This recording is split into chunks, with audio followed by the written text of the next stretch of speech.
Hey guys, before we begin, I want you to get comfortable. Sit or lay down, dim the lights, and then let's begin. We'd love to know where you're listening from and what time it is in your part of the world. Drop a comment if you'd like to share. When you think about the Wild West, you might picture dusty cowboys, tumbleweeds rolling across endless plains, and the kind of shootouts that would make a spaghetti western blush. But friends, let's tuck those pistols away and talk about something far more peculiar. The bizarre legal landscape that governed this wild corner of America. That's right, the Wild West wasn't just about duels at high noon, it was also about mustache regulations and the curious prohibition of ice cream on certain days. Yeah, you heard that right, ice cream had its own outlaw moments. Let's start with facial hair, because nothing says rugged individualism like a well-groomed mustache. In the town of Eureka, Nevada, they took their facial fur very seriously. A local ordinance made it illegal for men with mustaches to kiss women. The law didn't specify if a goatee or a full beard was acceptable, but one can only imagine the havoc this wreaked on romantic endeavors. Was it enforced with zeal, or was it a sort of wink-wink, nudge-nudge situation? Either way, this tells us something about the values, or perhaps the odd priorities of frontier society. It's as if they feared the ticklish wrath of a mustache more than a six-shooter. But why such peculiar laws? The answer lies in the fabric of frontier life, which was a quilt stitched with practicality and eccentricity. The West was, after all, a place where social norms were as unsettled as the landscapes. With rapid growth and a mishmash of cultures, towns had to lay down the law swiftly, and sometimes creatively. These laws were less about creating a utopia and more about establishing some semblance of order amidst the chaos. They had to be practical, but practicality on the frontier had its own flavor. Speaking of flavor, let's talk about the curious case of ice cream prohibition. In some towns, it was illegal to eat ice cream on Sundays. Yeah, the one day you might actually have time to enjoy a cone under the baking sun, and they tell you it's a no-go. The logic, as twisted as it sounds, was grounded in a tradition of Sabbath laws, rules designed to keep Sundays sacred and free from secular pleasures. But this wasn't just about religious piety, it was also about control. When your town's survival depends on everyone pulling their weight, having a day dedicated to rest and reflection, free from distractions like ice cream, was seen as essential. Or at least, that was the theory. Now, before you start rolling your eyes, let's consider the economic factors driving such quirky rules. The West was a land of boom and bust, and towns had to be nimble. Resources were sparse, and the economy was as volatile as a prospector's luck. Gold rushes drew throngs of people, nearly 300,000 to California alone during the mid-1800s, but they also brought crime and chaos. Laws were a way to manage this influx, even if they sometimes seemed as nonsensical as a three-legged horse race. The cost of enforcing laws was high, and so was the cost of ignoring them. Hence, you had to pick your battles, and sometimes that meant banning ice cream on a Sunday. Amidst this legal circus, there's a romanticized image of cowboy justice, lone sheriffs and vigilantes maintaining order with a steely gaze and a faster draw. However, real cowboy justice was often less about heroics and more about hasty pragmatism. Lawmen like Wyatt Earp and Wild Bill Hickok didn't just rely on their guns, they relied on their wits and, let's face it, the occasional bending of rules. Earp, for instance, preferred to pistol-whip unruly cowboys rather than engage in shootouts. It was efficient, if not exactly noble. The myth of the lone lawman was as much a part of selling the West as any gold rush or land grab. And let's not forget about the local economies that often dictated these laws. When a town's main street could transform overnight from a bustling hub to a ghost town, the last thing you wanted was unchecked chaos. Laws were crafted to protect burgeoning businesses, like saloons and general stores, which were the lifeblood of these settlements. A Sunday spent not eating ice cream meant more time, and money spent in church or local eateries, bolstering the local economy. It was about survival as much as sanctity. So, the next time you think of the Wild West, remember that it wasn't just a land of lawless adventures and rugged heroes. It was a place where mustache ordinances and Sunday prohibitions reflected the strange blend of practicality and peculiarity that defined frontier life. It was a world where the mundane met the absurd, where the laws were as wild as the landscape they aimed to tame. And while the myths are enticing, the reality is even more fascinating, quirks and all. Ah, but hold your horses, because if you think the Wild West was all about gun-toting cowboys ready to draw at the drop of a hat, you're about to get a history lesson that might just blow your mind. Figuratively, of course. You see, while Hollywood has us believe that every cowboy was a John Wayne in the making, the reality was a bit more, how shall we say, bureaucratic. Yes, the dusty streets of towns like Tombstone and Dodge City were more likely to see lawmen enforcing gun control than gunfights at high noon. Here's where things get interesting. In many Wild West towns, you were more likely to be asked to check your guns at the town's edge than to see them drawn in a street brawl. That's right, folks. The West had its own version of a coat check, but instead of a cloak, it was your Colt. Tombstone, Arizona, for instance, wasn't just famous for its infamous OK Corral shootout. It was also known for its stringent gun laws. Visitors were required to hand over their firearms upon entering the town. This wasn't just a suggestion, it was the law. And if you decided to play fast and loose with these rules, you'd find yourself facing a fine of up to $25, a hefty sum when you consider that a cowboy might earn about $30 a month. The irony is thicker than a saloon's whiskey. Here we have the supposed land of freedom, where the romanticized cowboy roams free, yet one of the most prized freedoms, the right to bear arms, was curtailed in the interests of public safety and order. Dodge City, Kansas, another fabled town of the Wild West, also had its own no-guns policy. In the 1870s, the city council enacted ordinances that required everyone entering town to surrender their firearms to the local marshal. The weapons would be tagged and stored, only to be retrieved upon leaving. Imagine that. A town that sounds straight out of a Clint Eastwood movie actually ran more like a coat check service for guns. But why, you ask, did these towns go to such lengths to control firearms? The answer lies in a mix of pragmatism and economic necessity. These burgeoning towns were bustling centres of commerce and trade. Take Dodge City, for instance, which was a critical hub for cattle drives. With thousands of head of cattle and the cowboys who herded them passing through, the potential for chaos was high. The townsfolk knew that an influx of rowdy cowhands with itchy trigger fingers could turn Main Street into a shooting gallery faster than you can say yippee-ki-yay. And let's not forget the economic stakes. The local saloons, hotels, and general stores were the lifeblood of these communities. A town couldn't afford to let a few drunken shootouts scare away business. The local governments, understanding this, adopted a policy of prevention over cure, aiming to keep the peace and, more importantly, the cash flowing. After all, a town riddled with bullet holes isn't exactly inviting for tourists or traders. Remember, these were places hanging on by a thread, just one bad season away from becoming ghost towns. The practicality of these laws is a stark reminder of the Wild West's true nature. It wasn't a free-for-all. It was a land where order was as important as opportunity. Yet, the myth of the gunslinging cowboy persists, fueled by dime novels and later Hollywood films.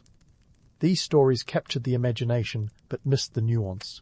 Sure, there were shootouts, but they were the exception, not the rule. Even the famous gunfight at the OK Corral wasn't the drawn-out duel it's often portrayed as. It lasted a mere 30 seconds, and involved lawmen like Wyatt Earp enforcing the same gun laws that outsiders so often flouted.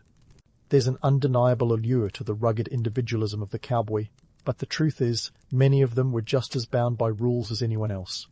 Lawmen like Wyatt Earp understood that a badge was often more powerful than a bullet. Earp himself was no stranger to bending rules when it suited him, but he also knew the value of enforcing them when it mattered. It's a testament to the duality of frontier life, where survival meant knowing when to follow the law and when to sidestep it. Let's take a moment to appreciate the sheer audacity of trying to impose order on such a chaotic and sprawling frontier. Picture this, a vast landscape, untamed and unpredictable, where the distance between towns can stretch for hundreds of miles. In this environment, establishing law and order was like trying to nail jelly to the wall. Yet, the towns that managed to lay down the law did so with a surprising degree of sophistication. While the image of the Wild West as a lawless land is as enduring as a gunslinger's shadow in the noonday sun, the reality was far more complex. It was a world where laws were crafted not just to control, but to protect, where the myth of the cowboy was both a romantic ideal and a practical necessity. The gun laws of frontier towns weren't just about keeping the peace, they were about keeping the towns alive. In a land driven by the whims of fate and fortune, where gold rushes could turn paupers into princes overnight, the real gamble was often in the hands of those who dared to wield the law. These early lawmakers were the unsung heroes of the Wild West, navigating the precarious balance between freedom and order. They understood that for the West to thrive, it needed more than just guns and grit. It needed rules, even if they were as bizarre as a mustache ordinance or a Sunday ice cream ban. So the next time you find yourself swept up in the romance of the Wild West, remember there's more to the story than meets the eye. Behind the curtain of legend lies a world of practicality and peculiarity, where the rules were as wild and varied as the people who enforced them. And trust me, as we continue this journey into the strange laws of the Wild West, you'll find that the truth is often stranger and far more fascinating than fiction. And speaking of the curious dance between chaos and control, let's mosey on over to another peculiar chapter of the Wild West's legal odyssey. This time, we're talking animals, specifically the bizarre laws that dictated what you could and couldn't do with your four-legged transportation. You might think of horses as the trusty companions of cowboys, but they were also the subjects of some rather strange regulations in towns across the frontier. First up, let's tackle the infamous prohibition against riding your horse into a saloon. Yes, it was a thing, and no, it wasn't just the result of one too many whiskies. Picture this, a cowboy, fresh from a dusty trail, itching for a drink. The nearest water for his parched throat is inside the swinging doors of the local saloon. But hold your horses, literally, because many towns had ordinances firmly stating that your steed had to stay outside. The logic? Practicality, my friends. Space was limited, and trying to navigate a horse through a crowded bar was a recipe for disaster. And let's be real, horses aren't exactly known for their table manners. The roots of this law run deeper than just spatial awareness, though. It was about maintaining some semblance of decorum and avoiding the chaos that a startled horse could bring to a room full of rowdy patrons. A horse kicking over tables and chairs while cowboys played poker wasn't just an inconvenience, it was a liability. Plus, the last thing a saloon owner wanted was to explain hoof prints on the bar to an insurance adjuster, if such a thing even existed back then. But don't gallop away just yet, because the Wild West had more animal-related legal oddities up its sleeve. Enter the camel. Yes, the humped desert wanderer. Before you start envisioning cowboys racing camels across the plains, let's clear up a few things. The US Camel Corps was a real experiment, born out of a combination of military strategy and a touch of desperation. In the mid-1800s, the US Army imported camels from the Middle East, banking on their ability to haul supplies across the arid southwest. It sounded like a good idea on paper, but the reality was as awkward as a camel trying to fit in at a horse party. For one, the camels spooked the horses, which was a big problem when your cavalry is primarily horse-powered. Moreover, despite the camel's legendary endurance, they were about as popular as a skunk at a garden party. The soldiers couldn't handle their ornery dispositions and unique aroma, which, let's just say, wasn't exactly Chanel No. 5. Though the camel experiment eventually fizzled out like a damp firecracker, its legacy lingered in the form of local laws. Some towns went so far as to ban camels outright, fearing the chaos their presence might bring. It's a classic case of the West trying something new, only to revert to what was familiar. The economic stakes were high. Towns couldn't afford to gamble on an unproven mode of transport when their very survival hung in the balance. And why were these laws significant? Well, they highlight the resourcefulness and limitations of frontier life. Settlers were constantly innovating, but they were also quick to abandon ideas that didn't pan out, like switching to camels. The Wild West wasn't just a stage for romanticized adventure, it was an ongoing experiment in survival, where practicality often trumped idealism. In a land where distances stretched wider than the imagination, transportation was crucial. Horses were more than just a symbol of the West, they were vital to its economy and daily life. Laws restricting their use in certain venues weren't about stifling freedom, they were about preserving order and preventing chaos. As for camels, they remain a quirky footnote in the history of American transportation, a reminder that even the wildest ideas must bow to practicality. So the next time you picture a cowboy tying up his horse outside a saloon, or imagine an army camel lumbering through the desert, remember, these weren't just quaint scenes from the past.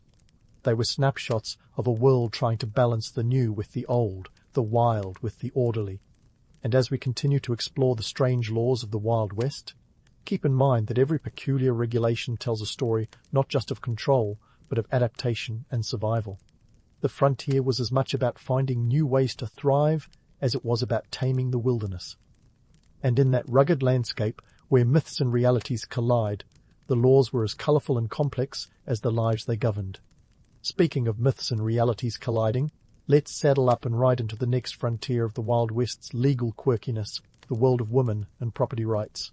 Now, if you think the West was just a boys' club full of dust and testosterone, let me stop you right there. Women in the Wild West weren't just sitting pretty, they were making waves in ways that would have scandalized their more civilized Eastern counterparts. First, let's set the stage with a bit of context. The Wild West was a paradoxical place where progress and tradition often went head-to-head like a pair of bickering siblings in a covered wagon. As new territories opened up, the rules were often as fluid as a river after a storm. This fluidity provided some unexpected opportunities for women, especially when it came to owning property. We're talking about a time when, east of the Mississippi, women couldn't legally own land without their husbands' say-so. But out west, well, some territories were practically throwing land deeds at women like confetti at a wedding. Take Wyoming, for instance. In 1869, Wyoming Territory passed a law granting women the right to own property and vote, a full 51 years before the 19th Amendment made its way into the U.S. Constitution. Why such progressiveness in a place better known for cowboys than cosmopolitan ideals? It was partly a numbers game.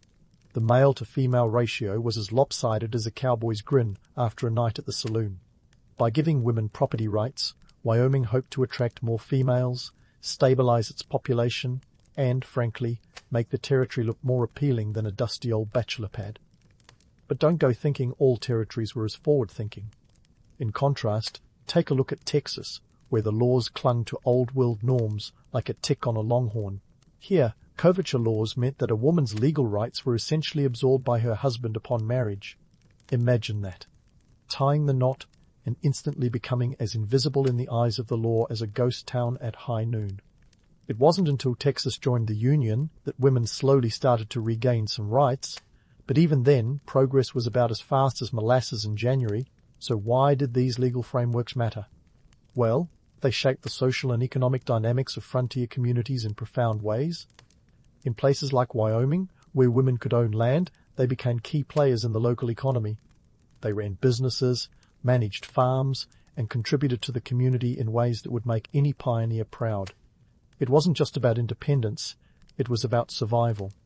Out west, every pair of hands counted, and women's contributions were as essential as their male counterparts.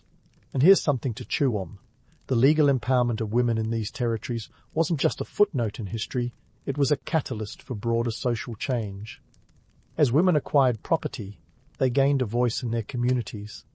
They could influence local policies, support schools, and even push for public infrastructure.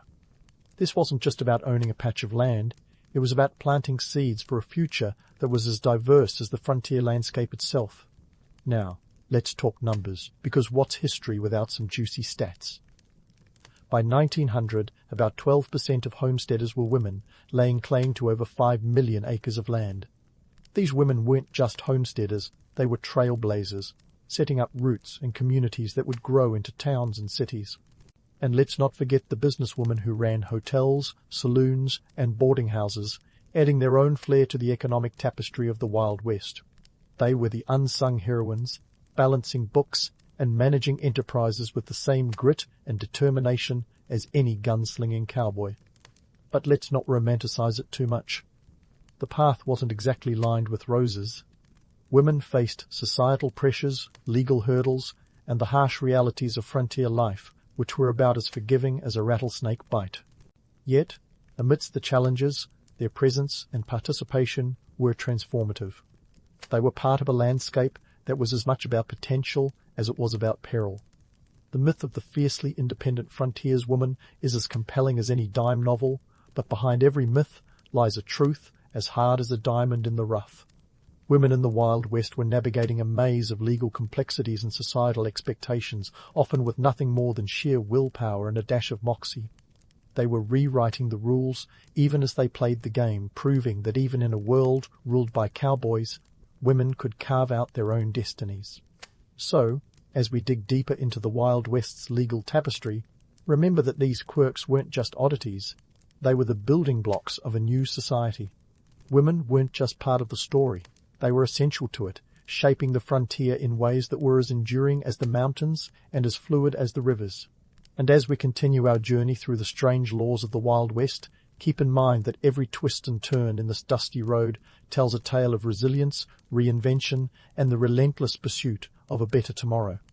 And speaking of rewriting the rules, let's mosey into the big question. What exactly is the legacy of these Wild West laws? And why do they still have us scratching our heads in fascination? It's like we've been handed down a dusty old photo album filled with sepia-toned snapshots of a world that was both wildly unpredictable and strangely innovative. To truly understand the impact of these peculiar laws, we need to peer through the magnifying glass of history and see how the echoes of the Wild West continue to reverberate through our modern legal systems. One might say the Wild West was America's testing ground for governance, where the rulebook was written on the fly and, quite often, on the back of a whiskey-stained napkin. This wasn't just about taming the wild. It was about structuring a society from scratch, and these scratch-built laws laid the groundwork for what would become a more unified legal framework. Take, for instance, the concept of property rights. The frontier's generous land grants and homesteading opportunities laid the foundation for the American dream, a dream that was as vast as the plains themselves. Today, the idea that anyone can make it big by staking a claim and working hard owes a debt to those early land policies. The Homestead Act of 1862, which allowed settlers to claim up to 160 acres of land, was a revolutionary idea that encouraged westward expansion and created a uniquely American ethos of opportunity and self-sufficiency.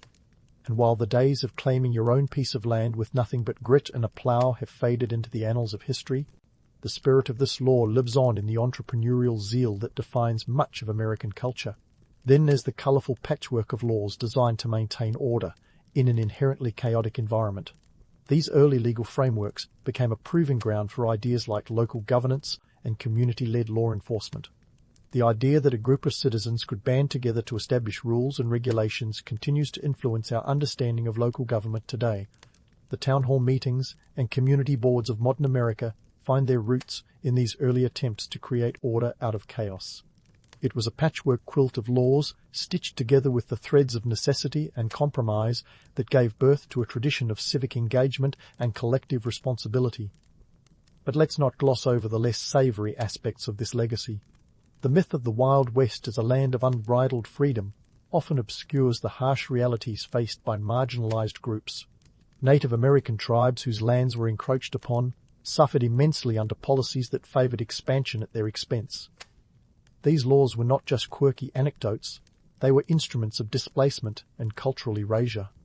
The impact of these policies is still felt today, as Native American communities continue to fight for their rights and recognition.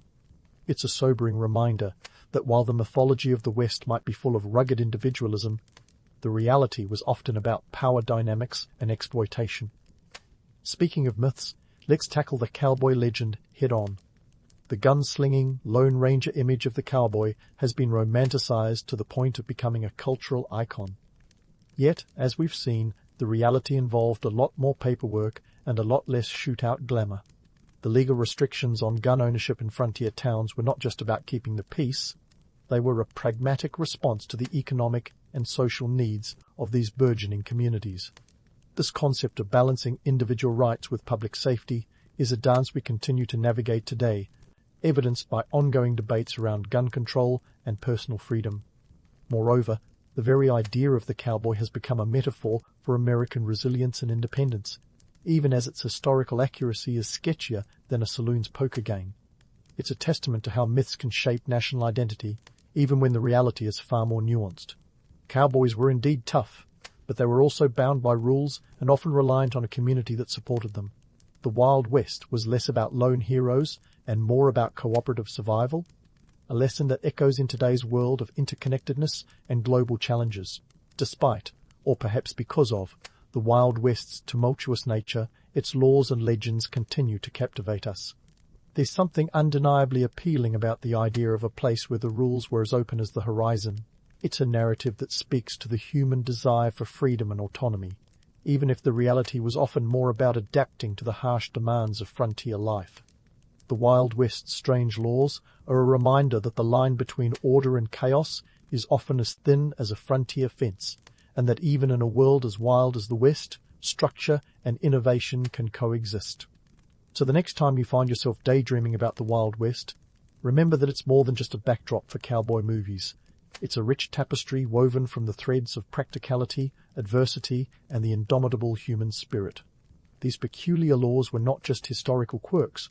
They were the building blocks of a society that dared to dream big and think differently. And in a world that's constantly evolving, perhaps the most enduring legacy of the Wild West is its reminder that, sometimes, the most outlandish ideas are the ones that pave the way for progress. In the end, the Wild West's strange laws and captivating myths serve as both a cautionary tale and a source of inspiration.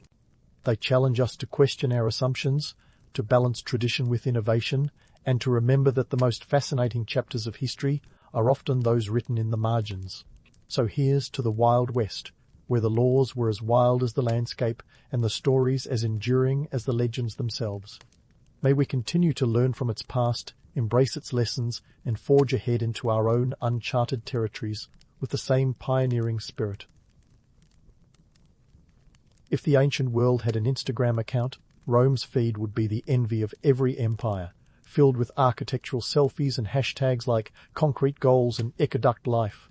You see, Rome wasn't built in a day, but it sure found a way to make its mark on history through architectural genius that still has us mere mortals scratching our heads. Let's talk about what made Rome a standout in the architectural arena, starting with their version of the secret sauce, concrete. But not just any concrete. This stuff could outlast a cockroach in a nuclear fallout.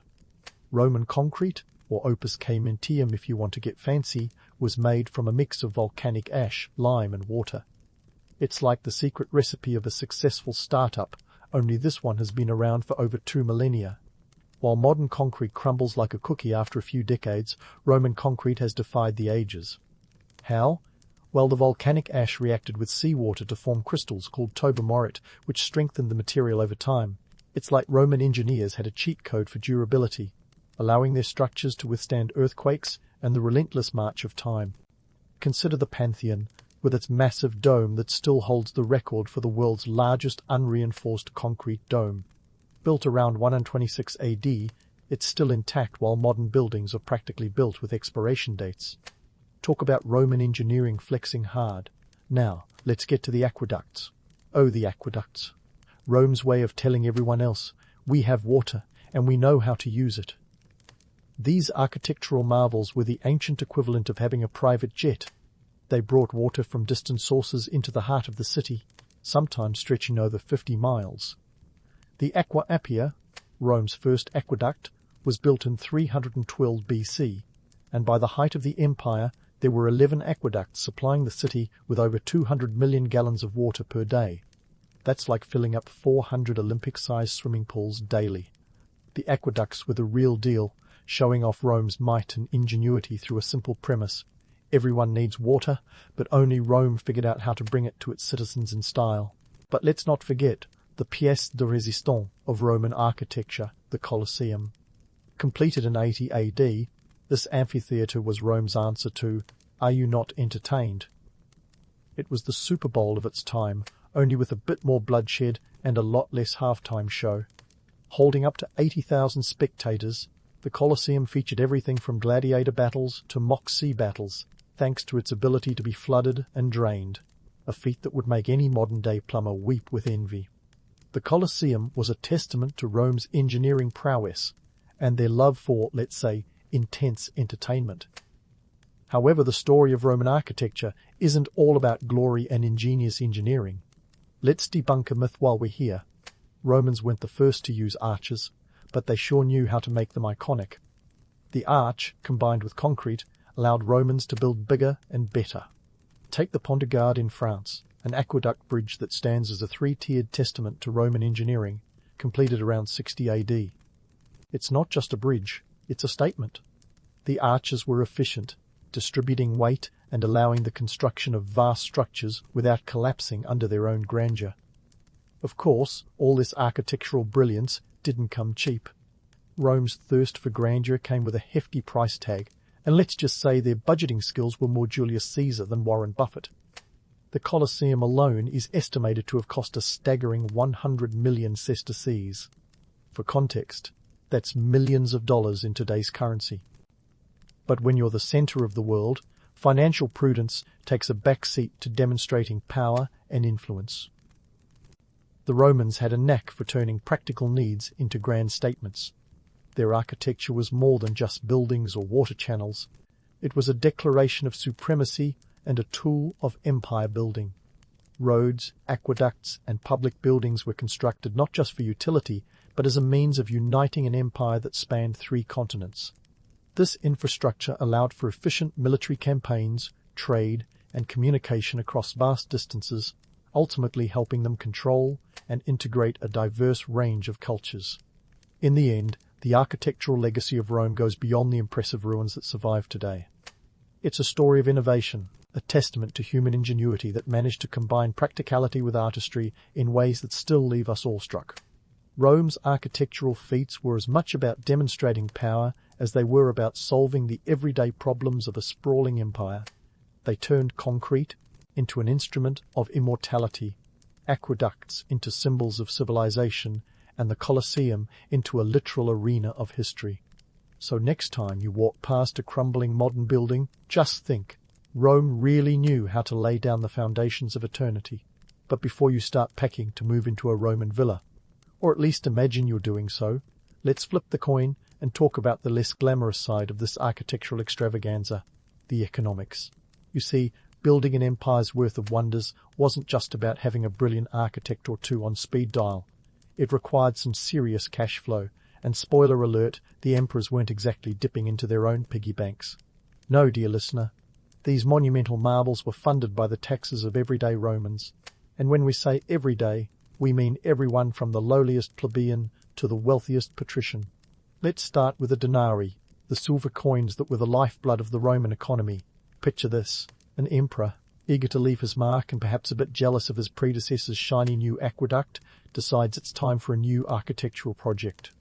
The Colosseum, for instance, that grand amphitheatre of gladiatorial glory, is estimated to have cost around 100 million sesterces. For context, that's roughly $500 million today.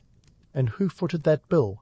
Largely the Roman taxpayers. While emperors like Augustus waxed poetic about restoring the Republic, in reality, their public works were more about consolidating power than civic duty. In fact, the emperors used these grand structures as their own ancient Instagram posts. Imagine Emperor Vespasian snapping a selfie in front of the Colosseum with the caption, "Just finished building this. Not bad for a few years' work. Legacy, imperial goals." These buildings were political statements in stone, a way for emperors to say, "Look at what I've done for Rome," while subtly hinting, "And remember who did it when election time rolls around." Although, let's be real, Roman emperors didn't exactly have to win over voters, but they did need to keep the Senate and the people on their side. Now, about those taxes. Rome was a master of taxation long before it was cool, or uncool, depending on which side of the tax collector's desk you were. They levied taxes on everything from land and slaves to inheritance and imports. And if you think that sounds like a lot, wait until you hear about the fiscus Iudaicus, essentially a tax imposed on Jews following the destruction of the Temple in Jerusalem.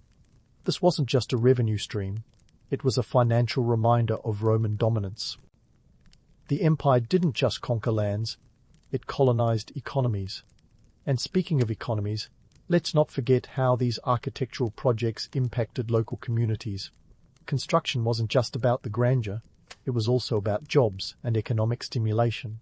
Craftspersons, labourers, and slaves. Yes, the backbone of Roman construction were often enslaved peoples, were all part of the workforce that turned imperial dreams into reality. The empire's insatiable appetite for marble, for example, created whole industries around quarrying and transport. The famed Carrara marble, used in countless Roman structures, was a hot commodity, much like the latest iPhone model today.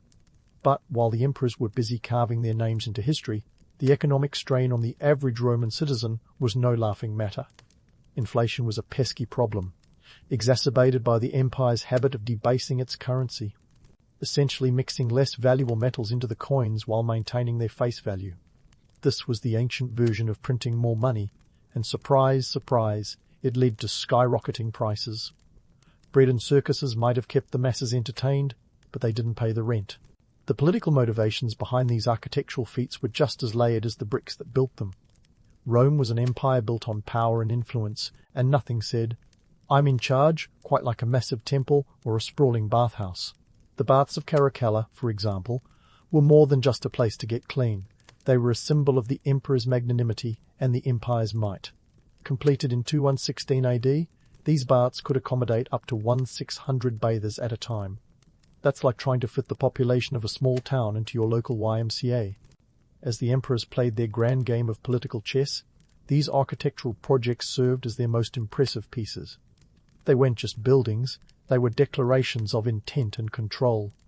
When Augustus famously boasted that he found Rome a city of bricks and left it a city of marble, he wasn't just talking about aesthetics.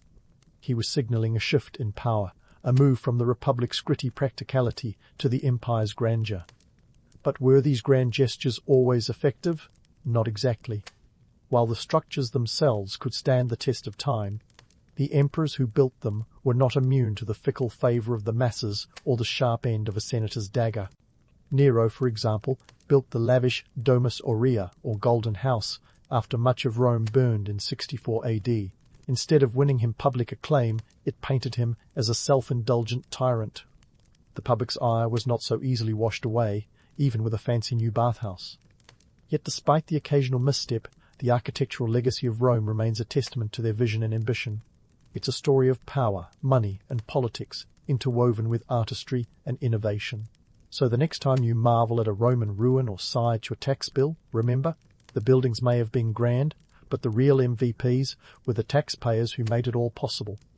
And as we continue to peel back the layers of Rome's architectural ambitions, we'll uncover even more about how these magnificent structures shaped not just a city, but an entire empire.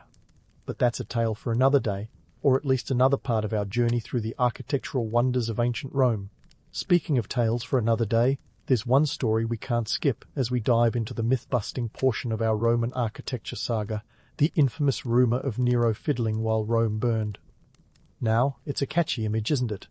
Picture Nero, in full melodramatic glory, strumming a lyre like some ancient rock star while the city is engulfed in flames.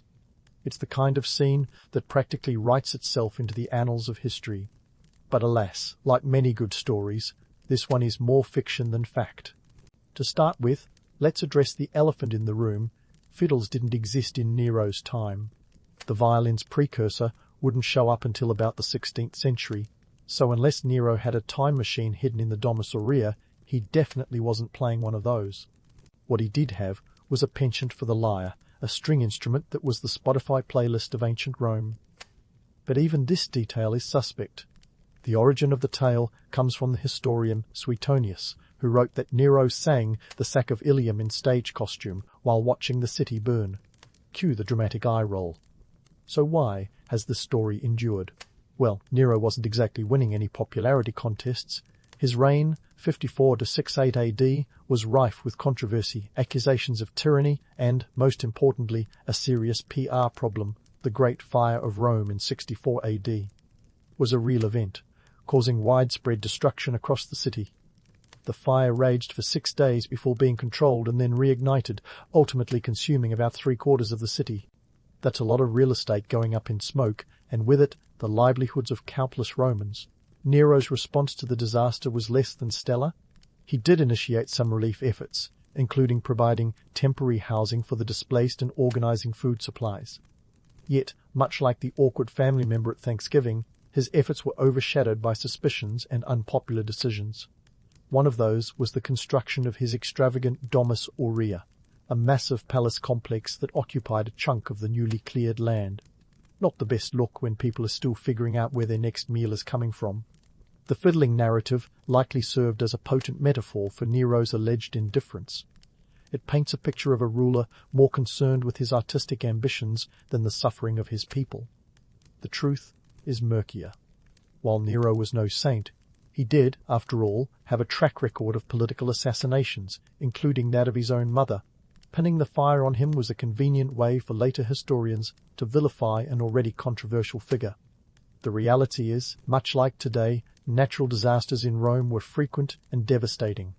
Fires were a common occurrence in the tightly packed wooden structures of the ancient city, and blaming them on one man's musical inclination seems, well, a bit melodramatic.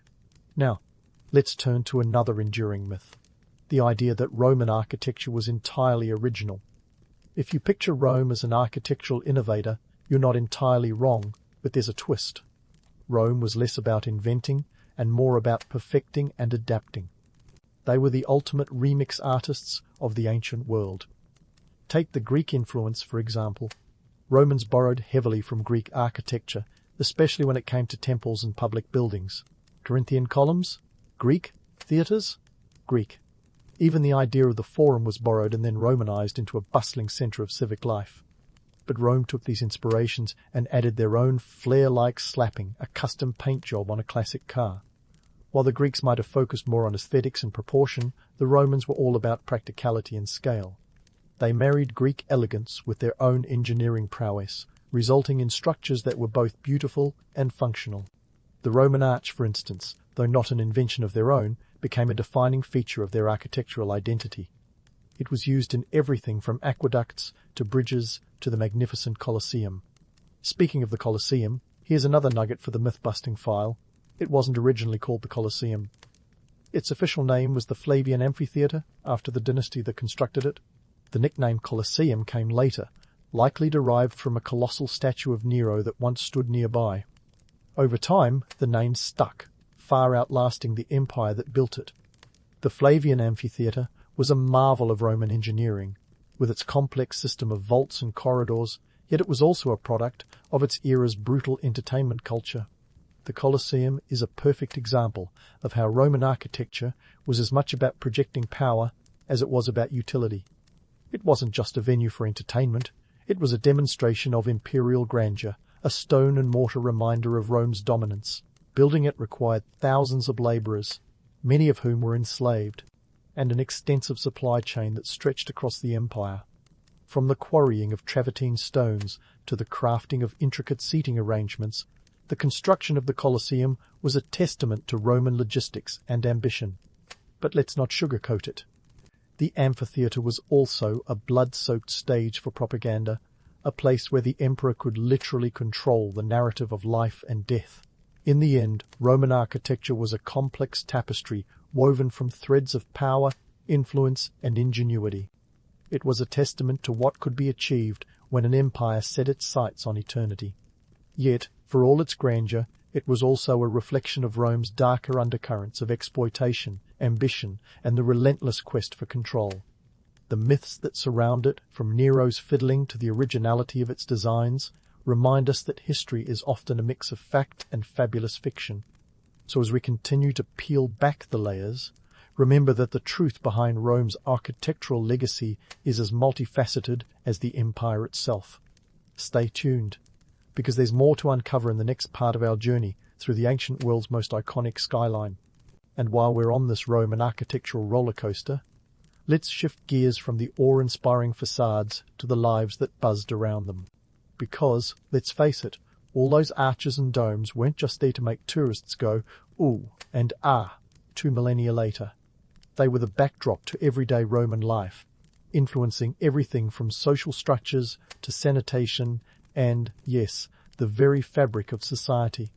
First up, the bustling streets of Rome weren't just footpaths, they were a living, breathing Instagram feed of ancient life.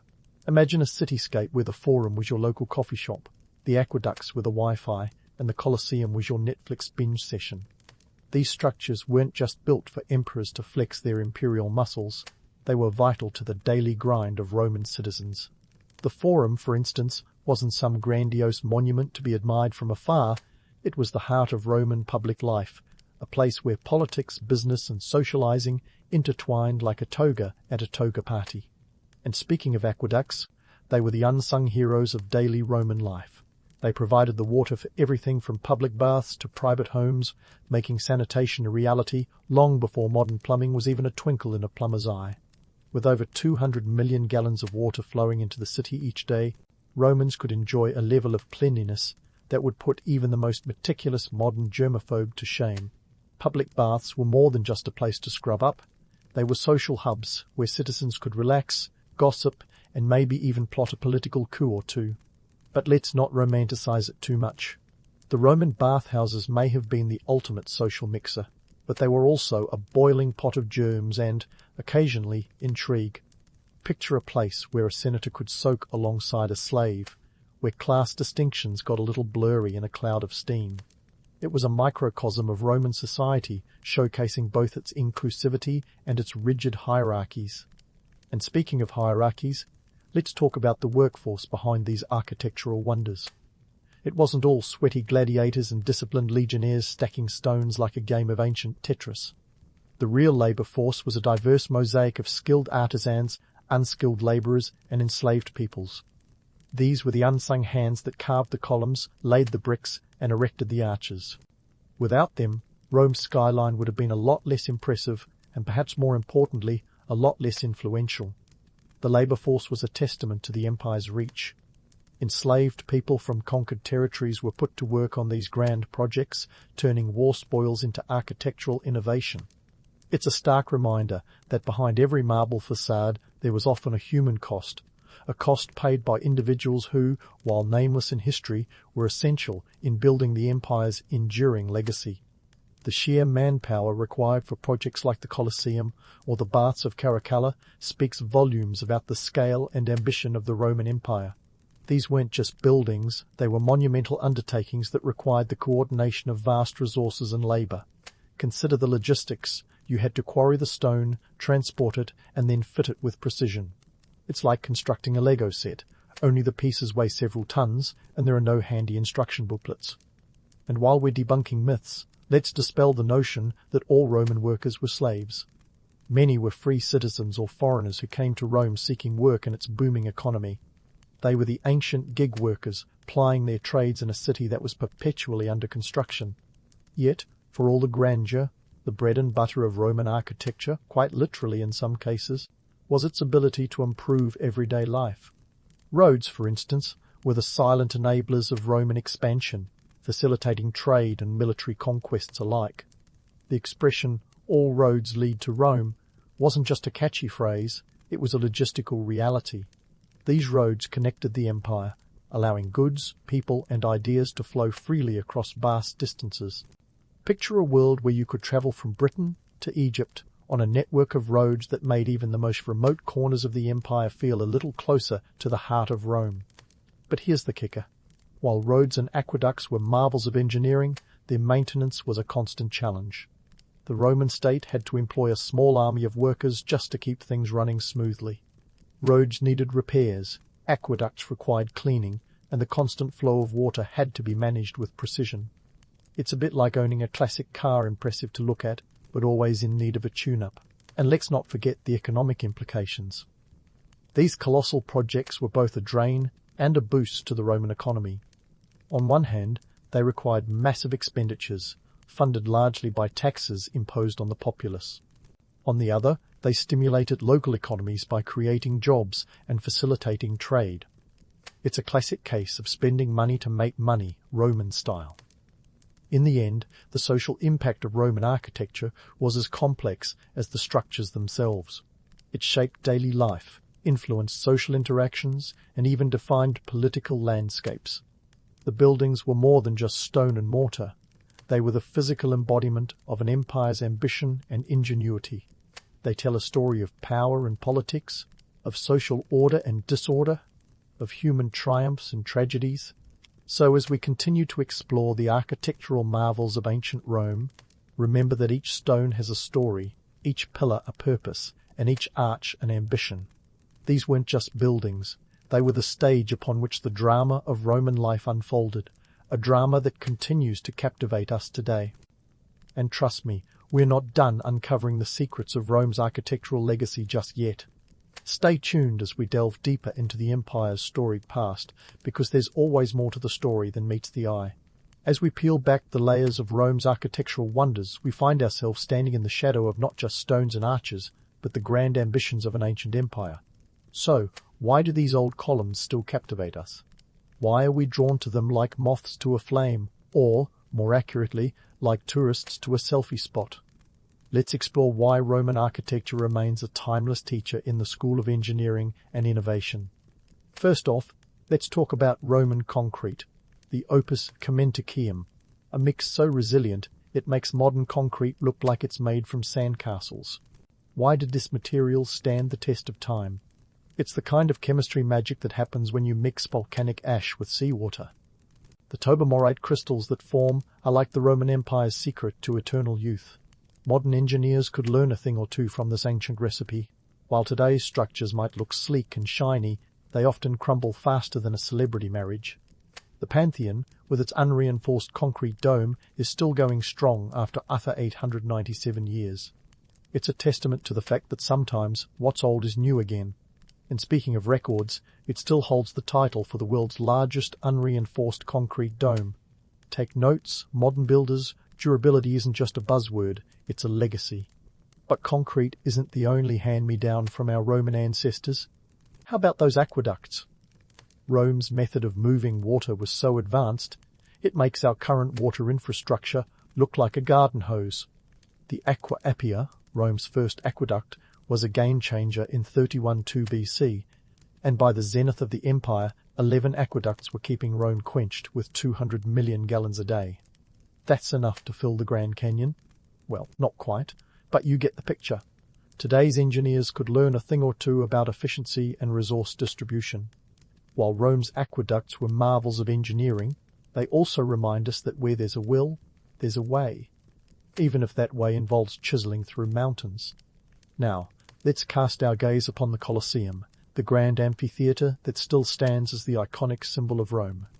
Built in 80 AD, it was a marvel of engineering and crowd control, holding up to 80,000 spectators. Modern stadium designers can only dream of creating such an enduring venue. But it wasn't just about the spectacle, it was about control. The Colosseum was a political tool, a means to keep the masses entertained and distracted. Bread and circuses, anyone? It's a strategy so timeless, you'd think the ancient Romans had a PR manager on retainer. Let's acknowledge the uncomfortable truth. Underneath the grandeur lay a history of blood and spectacle, a reminder that the path to political stability was often paved with sand and spilled wine. Yet, here's the irony of it all. While Roman emperors were busy building monuments to their own glory, they also constructed the very elements of their undoing. These architectural feats were as much about propaganda as they were about practicality, a demonstration of power that masked the fragility of the empire's foundations. When the empire fell, it left behind a trail of ruins that became the playground for future generations to explore and reinterpret. The ruins of Rome became a canvas upon which new civilizations painted their own stories, a reminder that what we build today is merely the scaffolding for tomorrow's history.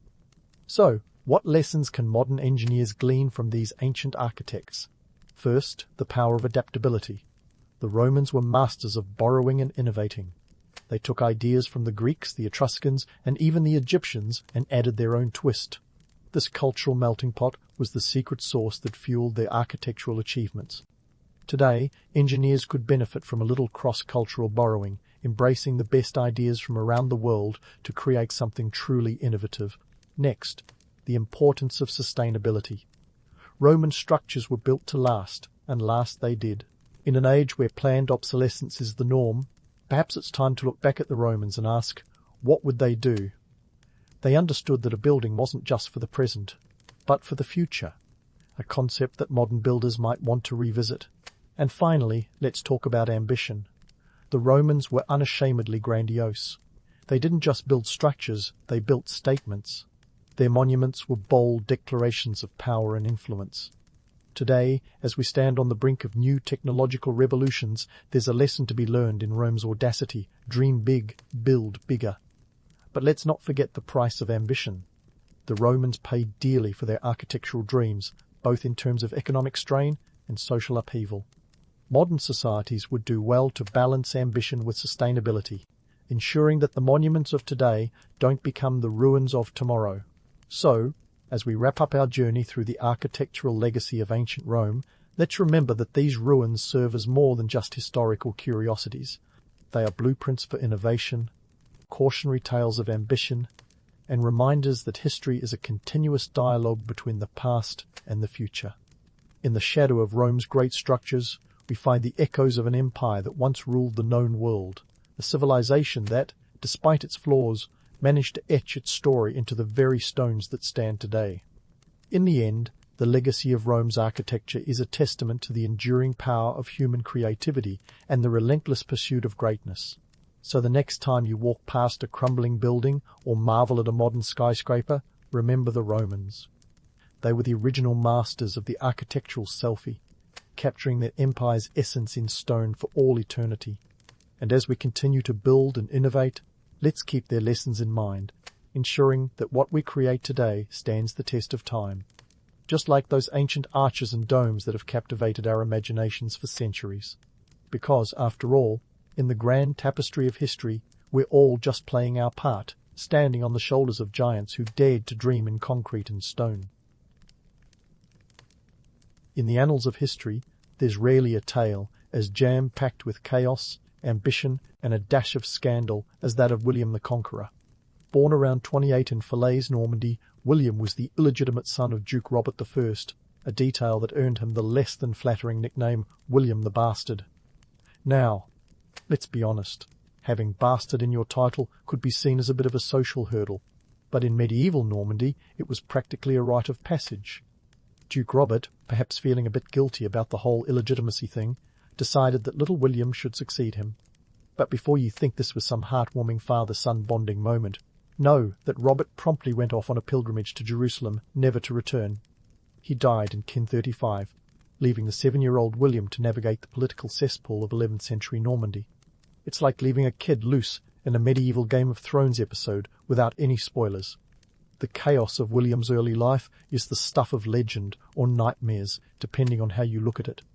Normandy wasn't exactly a peaceful, idyllic duchy. It was more like a shark tank during feeding time. The nobles were constantly at each other's throats, with assassinations as common as Sunday brunch.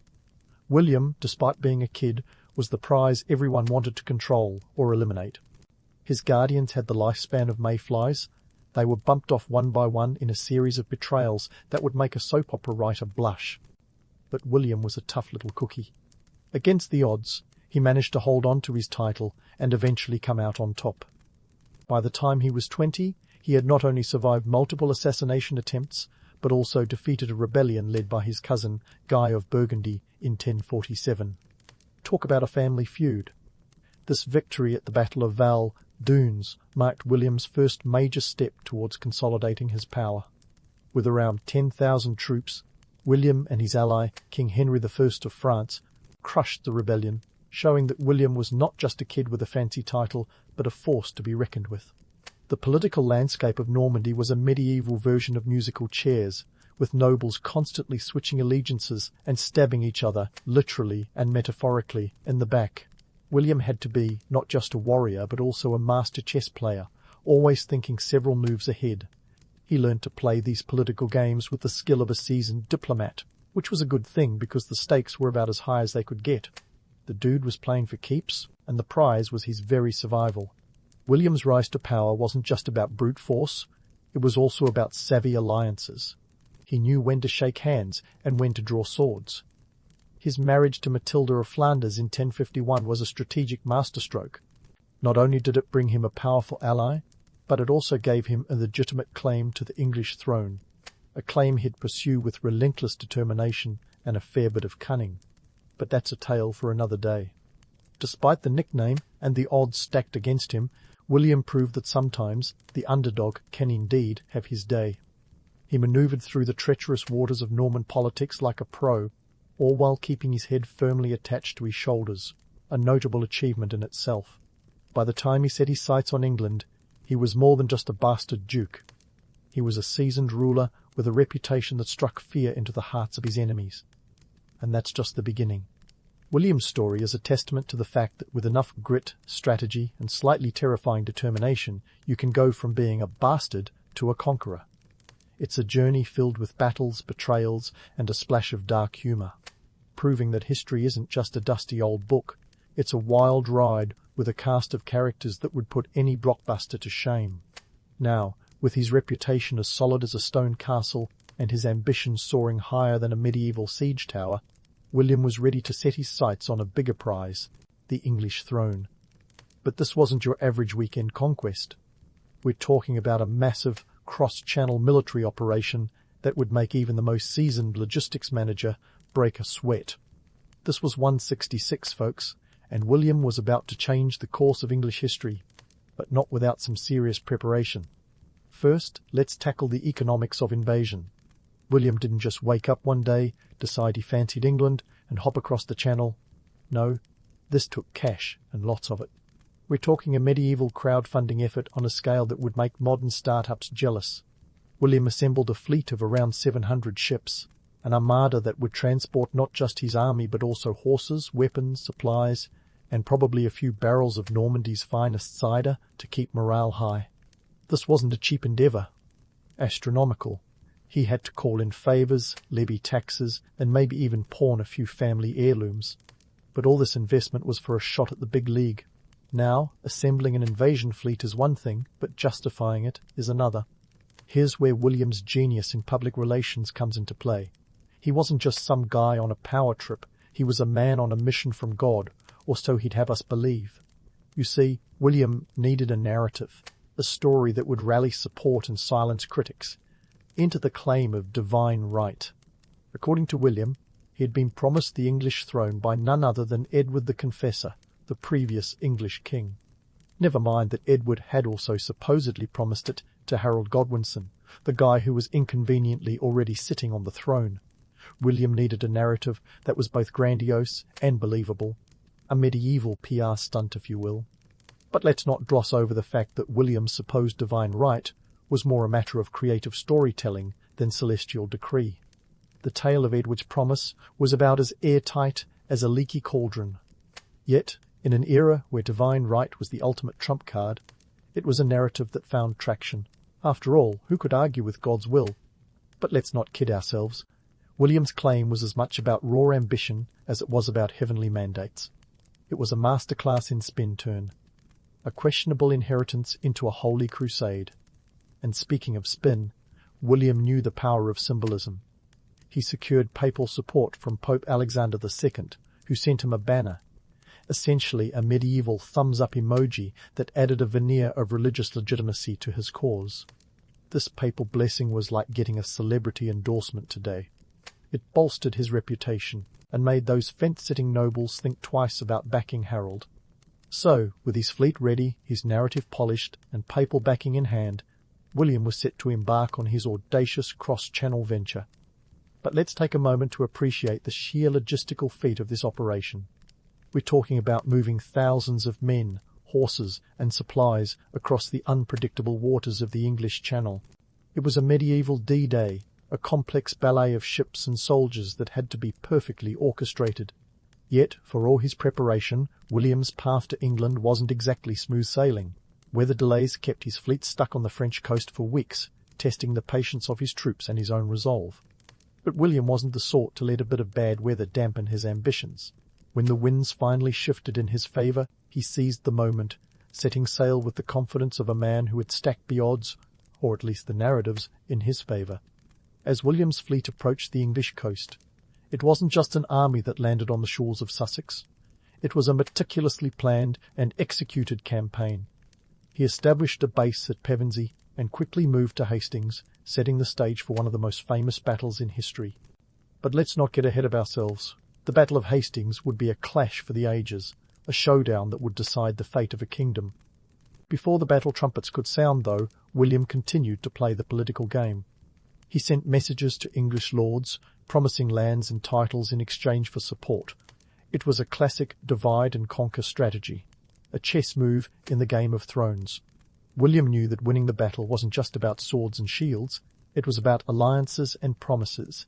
even if those promises were as stable as a Norman castle built on sand. The build-up to the Battle of Hastings was more than just a military manoeuvre. It was a testament to William's strategic genius, his ability to blend diplomacy with warfare, and his knack for turning a patchwork of claims into a tapestry of conquest. He wasn't just sailing to England. He was weaving a story that would etch his name into the annals of history, a tale where the line between divine right and dogged ambition blurred into legend. And so, as the dawn of October 14, 1066 approached, the stage was set for William to prove that sometimes a bastard with a plan can indeed conquer a kingdom. But that's a tale for the next chapter, where swords will clash and destinies will be forged. Until then, let's leave William on the cusp of his greatest gamble, a man poised between obscurity and immortality, ready to rewrite the narrative of a nation with the stroke of a sword. As the first light of October 1426 crept over the horizon, William stood poised to make history, or at least to make a colossal mess of the English countryside. The Battle of Hastings was about to kick off, and with it, a day that would be analysed, romanticised, and occasionally misinterpreted for centuries to come. But let's get one thing straight. This wasn't some noble tournament with chivalrous knights prancing about in shining armour. Oh no, this was medieval warfare at its grimiest, full of mud, blood, and more chaos than a chicken coop with a fox in it. William's army, a motley crew of Normans, Bretons, and Flemish mercenaries, was assembled in 3 lines. First up were the archers, ready to rain down a deadly hail of arrows. Behind them stood the infantry, wielding swords, axes, and whatever else could be used to bludgeon an opponent into submission. Bringing up the rear were the cavalry, William's ace in the hole. Mounted knights were the tanks of the Middle Ages, and William had about 2,000 of them at his disposal. If this battle had a soundtrack, it would be a heavy metal anthem, not a classical symphony. Facing William was Harold Godwinson, the reigning English king, who had hustled south after dealing with a Viking invasion up north. Talk about a busy schedule. Harold's army, exhausted but determined, took up a position on Senlac Hill. Now, Harold had a plan, and it wasn't half bad. Use the high ground to his advantage, create a shield wall, and let the Normans crash against it like waves against a rock. Simple, effective, and in theory, foolproof, except when humans and luck get involved.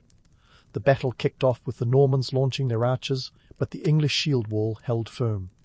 For a moment, it seemed Harold's plan might work, but William wasn't about to let a mere hillside stop him. He ordered his infantry to advance, and the clash was as brutal as it was inevitable. Picture a rugby scrum, but with swords, axes, and a distinct lack of referee intervention. This wasn't a fight for the faint-hearted, it was a grim contest where survival was the only prize. Now, here's where the myth-busting comes in. Remember those romantic tales of knights in shining armour? Yeah, forget that. The battlefield was a dirty, chaotic melee where the odds of accidentally hitting your own side were distressingly high. Armour was heavy, the ground was slippery, and visibility was about as clear as a London fog. And let's not even mention the smell. Thousands of unwashed bodies in close quarters with open wounds. Not exactly the stuff of epic romance. Back to the action, and things were looking dicey for William. The English shield wall was holding, and rumours started to spread that William had been killed. This was the medieval equivalent of a stock market crash. Morale plummeted, and some of his troops began to flee. But William, ever the showman, pulled off a leadership move that would make modern CEOs envious. He lifted his helmet to show his face, shouting, "I'm alive!" That simple act rallied his troops, turning despair into determination. It's amazing what a little FaceTime can do. Riding high on this surge of morale, William played a brilliant tactical hand. He feigned a retreat, and the English, perhaps thinking they'd won, broke ranks to pursue. It was a classic bait-and-switch, and it worked like a charm. The English shield wall dissolved, and William's cavalry charged, exploiting the gap like a hot knife through butter. This wasn't just strategy, it was adaptability in action, a testament to William's military acumen. As the day wore on, the battle became a test of endurance. Both sides were battered and bruised, but William's force had the upper hand in mobility and tactics. The English, weary and leaderless after Harold was struck down, legend has it by an arrow to the eye, though that's more likely embroidery than fact, began to falter. By nightfall, The field was littered with the fallen. The Normans stood victorious, but it was a Pyrrhic victory, with losses so heavy they might as well have lost. Yet history remembers the winner, not the cost. And so the legend of William the Conqueror was born. But let's be real, this wasn't a tale of simple heroism.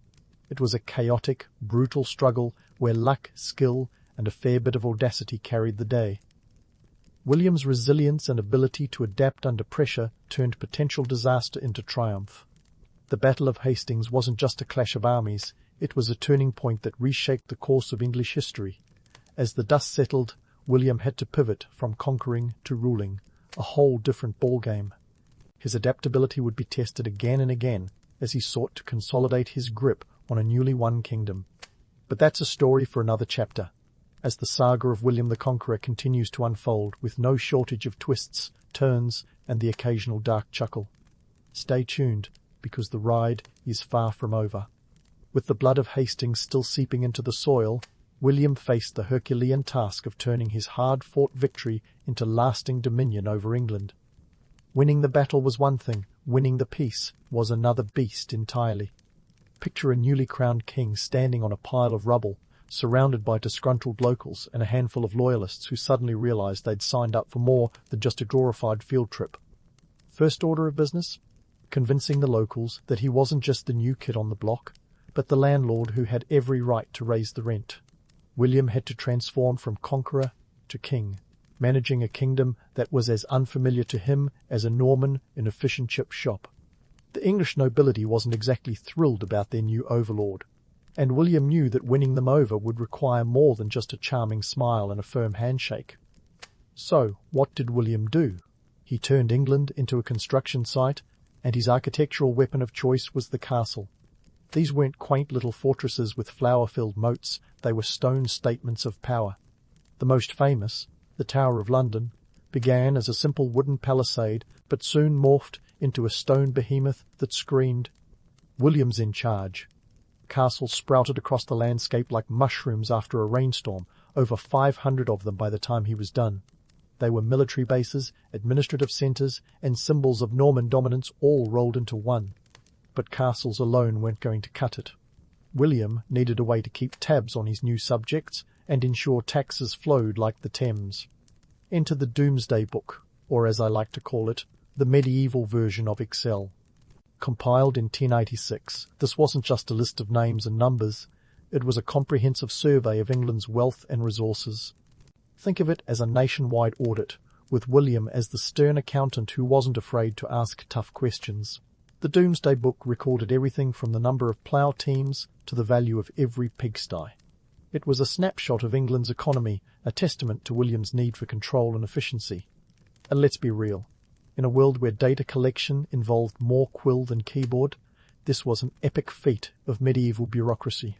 It wasn't just about knowing who owned what, it was about ensuring that William got his cut.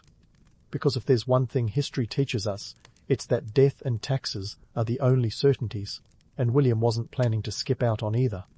Of course, all this consolidation of power came at a price, mostly for the Saxons. William's rule was marked by a ruthless streak that would make even the most hardened CEO take a step back. The harrying of the North in 1069-70 was a brutal campaign to quash rebellion that left the land scorched and the people starving. Think scorched earth policy, but with fewer firebombs and more torched villages. It was effective, sure, but it also left a legacy of bitterness that lingered like a bad smell. Land redistribution was another tool in William's arsenal. The old Saxon elite was systematically dispossessed, their lands handed over to loyal Norman barons. By 1086, only about 5% of English landholders were native Saxons.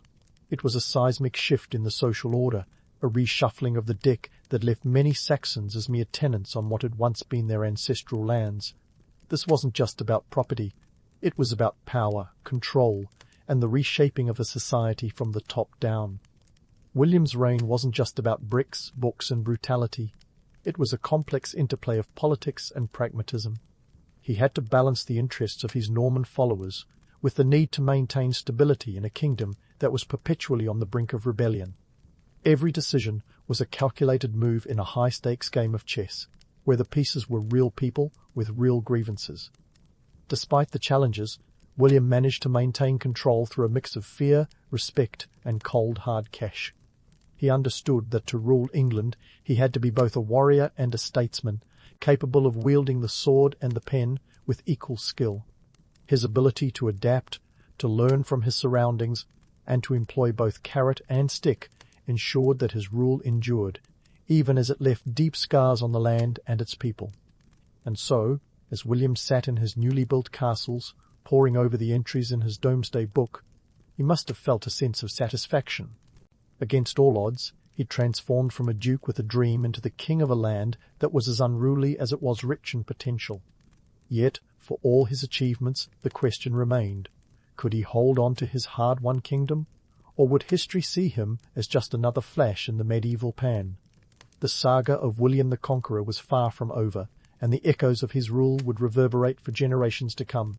Stay tuned, because the next chapter will delve into the personal side of William's reign, where family feuds and succession crises loom large.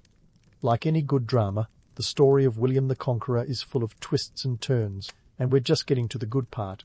As the curtain falls on the tumultuous reign of William the Conqueror, we're left to ponder the legacy of a man whose life was as complex as a medieval tapestry, woven with threads of ambition, brutality, and a dash of administrative genius. You might say William was the original disruptor, turning the established order of England on its head and leaving a mark that would shape the nation for centuries. But what does it mean to conquer a kingdom and then transform it? Let's take a look at the long shadow cast by the Norman conquest and the man behind it all. First off, let's address the elephant in the room. William's reputation as a conqueror is both deserved and, in some ways, inflated by the myths that surround him. This wasn't a man who waltzed into England with a smile and a handshake. He was more of a kick-the-door-down-and-take-names kind of guy. Sure, the Bayeux Tapestry paints a romanticized picture of his exploits, but don't let the embroidery fool you.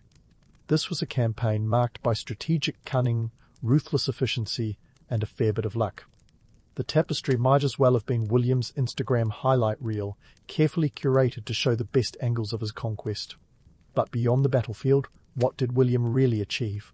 His introduction of feudalism redefined English society, establishing a hierarchy that placed the king at the top with his loyal vassals, mostly Normans, holding lands in exchange for military service.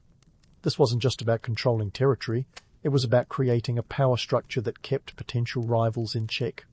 Under William, the English landscape became a game board, with castles as the pieces that asserted his dominance.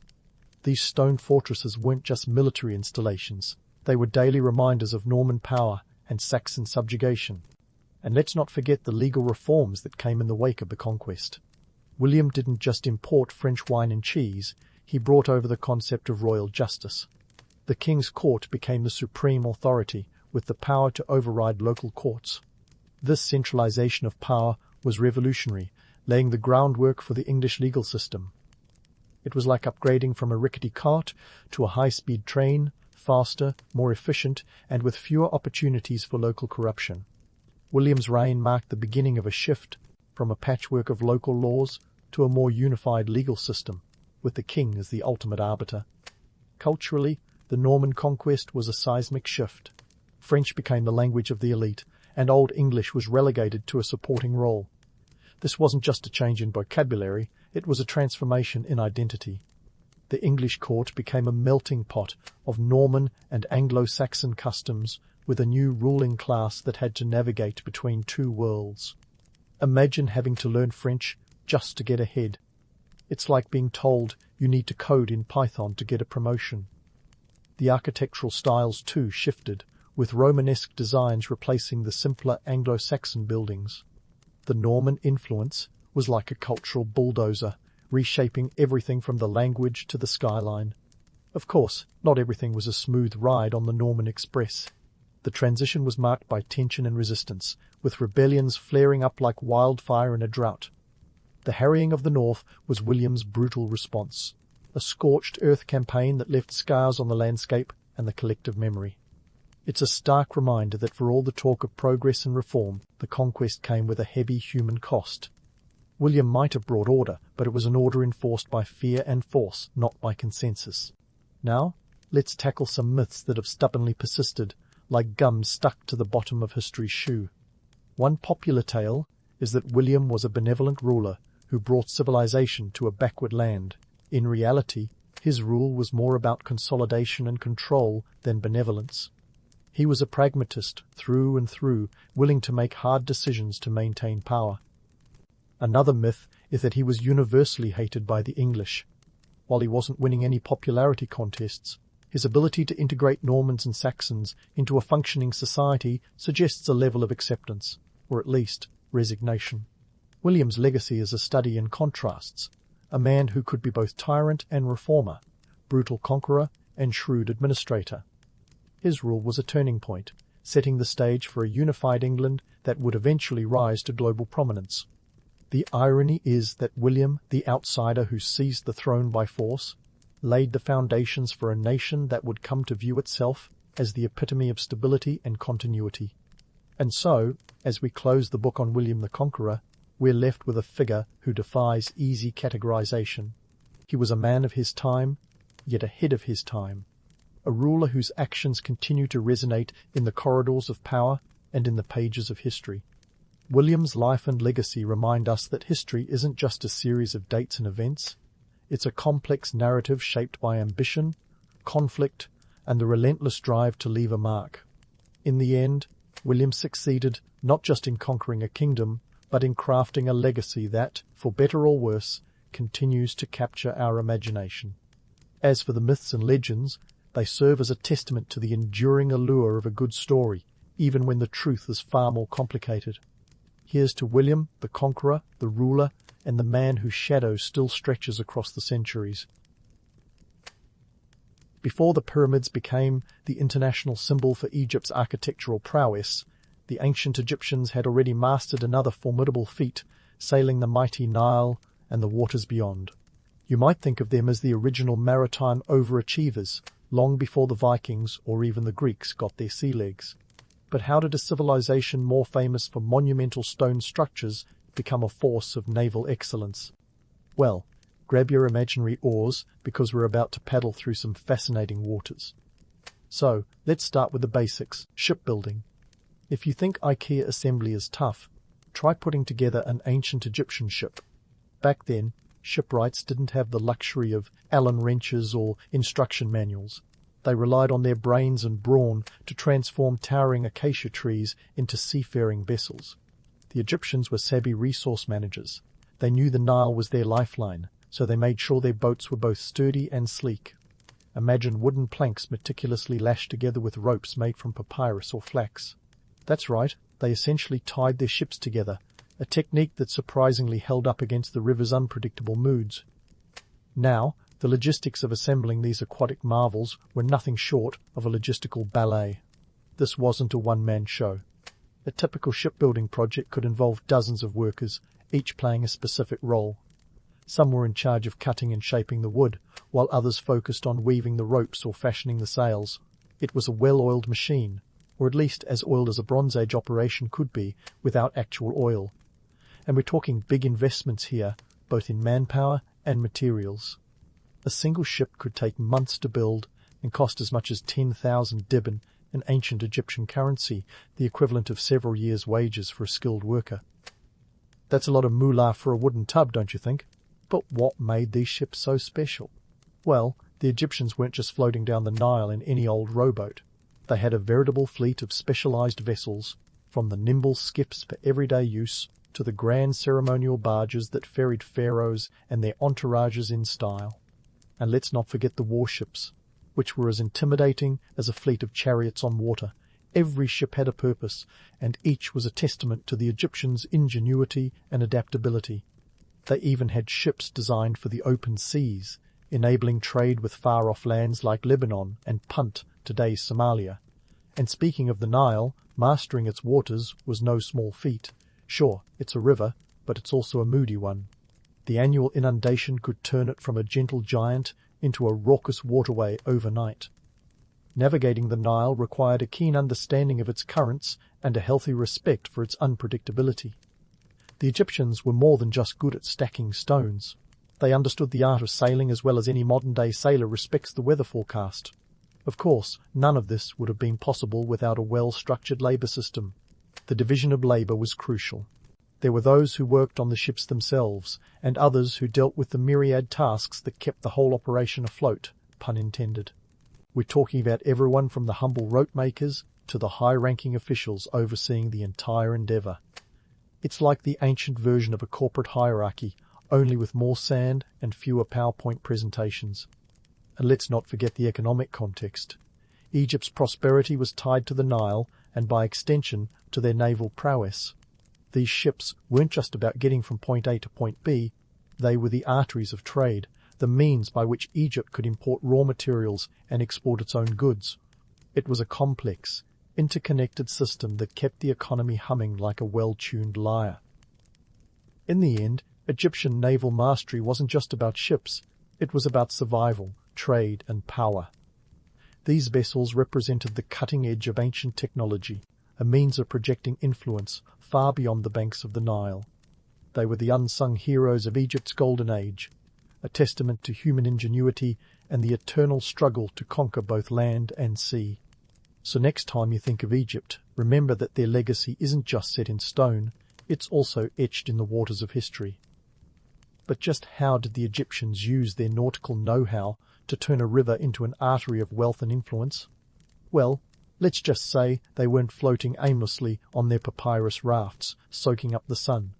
Nope, these ancient sailors had something far more strategic in mind, a bit like an ancient version of setting up a lemonade stand right next to a desert marathon. The Nile wasn't just their backyard pool, it was the superhighway of their economy, and they knew exactly how to navigate its currents to their advantage. First off, let's talk trade routes.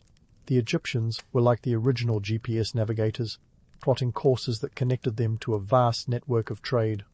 They weren't just trading papyrus scrolls for a few trinkets.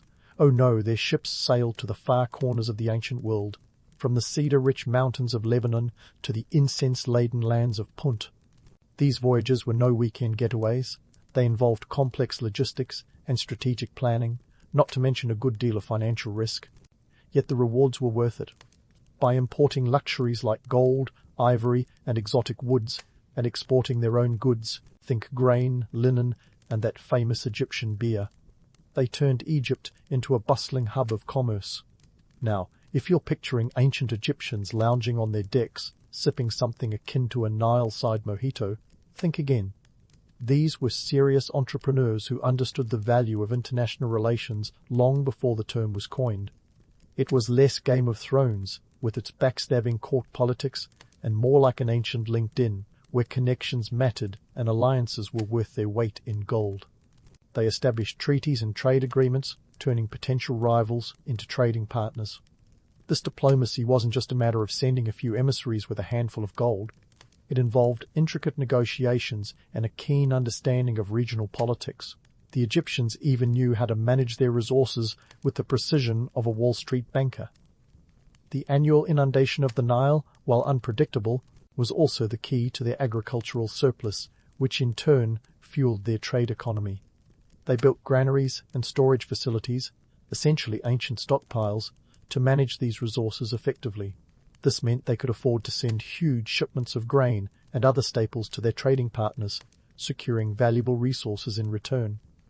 It was a delicate balance of supply and demand, with Egypt often holding the upper hand. But with great power comes great responsibility, or in Egypt's case, a need for a robust bureaucratic system to keep things running smoothly. The pharaohs didn't just sit back with their feet up, admiring their fleets. They had a vast network of scribes, tax collectors, and administrators ensuring that every debine was accounted for. This system was the backbone of their naval economy, keeping trade routes secure and resources flowing efficiently. The Egyptians had mastered the art of resource management like a pro, ensuring prosperity for generations. Now, let's debunk a myth or two, shall we? While it's tempting to romanticize the Egyptians as noble seafarers exploring the great unknown, the reality was a bit more pragmatic. These voyages weren't driven by a lust for adventure, but by a need to secure essential resources and maintain economic stability. They were more concerned with the bottom line than with discovering new lands.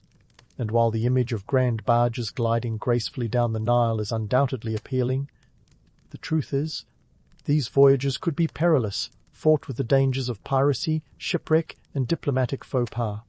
Speaking of diplomacy, the Egyptians' mastery of international relations was nothing short of impressive. They had a knack for turning potential adversaries into allies, using their wealth and strategic location to influence the politics of the region. This wasn't about conquering territories, but about establishing a network of mutual benefit. They were like the ancient world's best networkers, using charm, wit, and a little bit of gold to get what they wanted. Their ability to maintain stable relations with neighbouring kingdoms was crucial to their economic success, creating a web of alliances that ensured the smooth flow of trade. In the end, Egypt's naval mastery wasn't just about the ships or the sailors, it was about a complex interplay of economics, politics, and resource management. They understood that their prosperity depended on their ability to navigate not just the waters of the Nile, but also the turbulent seas of international relations. So, the next time you think of ancient Egypt, remember that their legacy isn't just inscribed in hieroglyphs on temple walls. It's also etched into the very fabric of their trade networks, a testament to their strategic brilliance and timeless ingenuity. With their eyes on the horizon and their hands on the oars, the Egyptians sailed into history, leaving a wake of influence that rippled far beyond the banks of the Nile. And speaking of eyes on the horizon, let's cast our gaze over the political climate that turned Egypt's navy from a riverine afterthought into a seafaring powerhouse. You see, these weren't just boats bobbing along the Nile like oversized bath toys, they were the floating symbols of Egypt's might. Pharaohs didn't just desire a navy, they needed it, and not just to fend off pesky neighbours or show up at the naval equivalent of a red carpet event. This was about power, prestige, and, let's face it, a hefty dose of ego. Imagine a time when your neighbour wasn't just the guy who borrowed your papyrus scrolls and never returned them, but a potential rival king with an army. In this ancient world, political alliances were as fragile as a sandcastle in a sandstorm. Pharaohs, with their penchant for showing off, decided that a formidable navy was the ultimate status symbol. It was like having the biggest chariot at the race, only this chariot could also double as a battleship. And while the pyramids were great for bragging rights, they weren't exactly mobile. Now, the myth of grand naval battles, with ships clashing like titans on the high seas, is as tempting as it is exaggerated. Naval warfare was less about epic clashes and more about strategic maneuvering. Imagine a giant chess game where the pieces are both your economic lifeline and your military might. The Egyptians understood the chessboard well. They didn't just sail to fight, they sailed to outmaneuver, outsmart, and outlast their adversaries. Their naval prowess wasn't just about winning battles, it was about positioning themselves advantageously in the geopolitical game. But let's not pretend it was all smooth sailing. Navigating the political waters required more than just a steady hand at the helm. It required a bureaucracy that could rival any modern-day tax office in its complexity. The logistics of maintaining a navy were nothing short of a bureaucratic nightmare. We're talking about coordinating shipbuilding, crew management, supply chains, and communication, all without the benefit of a single spreadsheet. Instead, they relied on legions of scribes and administrators who kept the whole operation afloat with quills and ink, probably cursing their lot in life as they did so. Managing this logistical labyrinth was a feat in itself. Personnel management involved not only recruiting skilled sailors, but also ensuring they were fed, paid, and motivated. And here's a fun fact. Ancient sailors weren't exactly lining up for the job like it was a cushy gig at a tech startup. The risks of piracy, shipwreck, and disease were enough to make anyone think twice about a life at sea. Yet, for those who did sign on, the rewards were significant. A sailor could earn a substantial amount of deben, which, in an age without bank accounts, was as close to financial security as one could get. And speaking of rewards, the economics of naval logistics could make or break a kingdom. The cost of maintaining a single warship was astronomical. Think of it as the ancient equivalent of maintaining a fighter jet. We're talking thousands of deben for construction, plus ongoing expenses for maintenance and crew salaries. This wasn't just a financial commitment, it was an economic strategy. A fleet's worth wasn't just measured in gold and wood, but in the influence it could exert over trade routes and territorial waters. Now, while we're on the topic of influence, let's address the myth that these navy ships were primarily for battle. Sure, they had their share of skirmishes, but their true power lay in their ability to protect Egypt's vast trade networks. Think of them as the ancient world's coast guard, patrolling the waters to keep trade flowing smoothly. A well-positioned fleet could deter potential pirates and rival states from even thinking about disrupting Egypt's economic lifeline. It was less about clashing swords and more about maintaining a strategic presence. And the pharaohs didn't just settle for having any old fleet, they wanted the best. They invested in technological advancements and innovations that would make even a modern-day naval engineer nod in appreciation. From the design of their hulls to the way they harnessed wind power, Egyptian ships were the cutting edge of ancient maritime technology. They even developed a system of signaling between ships, a precursor to modern naval communication systems. This wasn't just about keeping in touch with the home base. It was about coordinating complex maneuvers and strategies that would leave their opponents scratching their heads. But enough about the grandeur. What about the gritty reality? The truth is, maintaining such a fleet was a constant struggle against the elements, human error, and the inexorable march of time. Ships needed constant repairs, and supplies had to be transported across vast distances. The logistics were mind-boggling, involving everything from the procurement of raw materials to the distribution of food and water. And let's not forget the human element. Sailors weren't just cogs in a machine, they were individuals with their own motivations, fears, and aspirations. In the end, the Egyptian navy was more than just a collection of ships. It was a reflection of the nation's ambition, ingenuity, and resilience. It represented the pharaohs' desire to project their power far beyond Egypt's borders and to assert their dominance in a world where the stakes were as high as the pyramids themselves. So, as we continue our journey through Egypt's naval history, remember that the story isn't just about battles and boats. It's about a civilization that harnessed the power of the Nile and the sea to build an empire that would leave an indelible mark on the pages of history.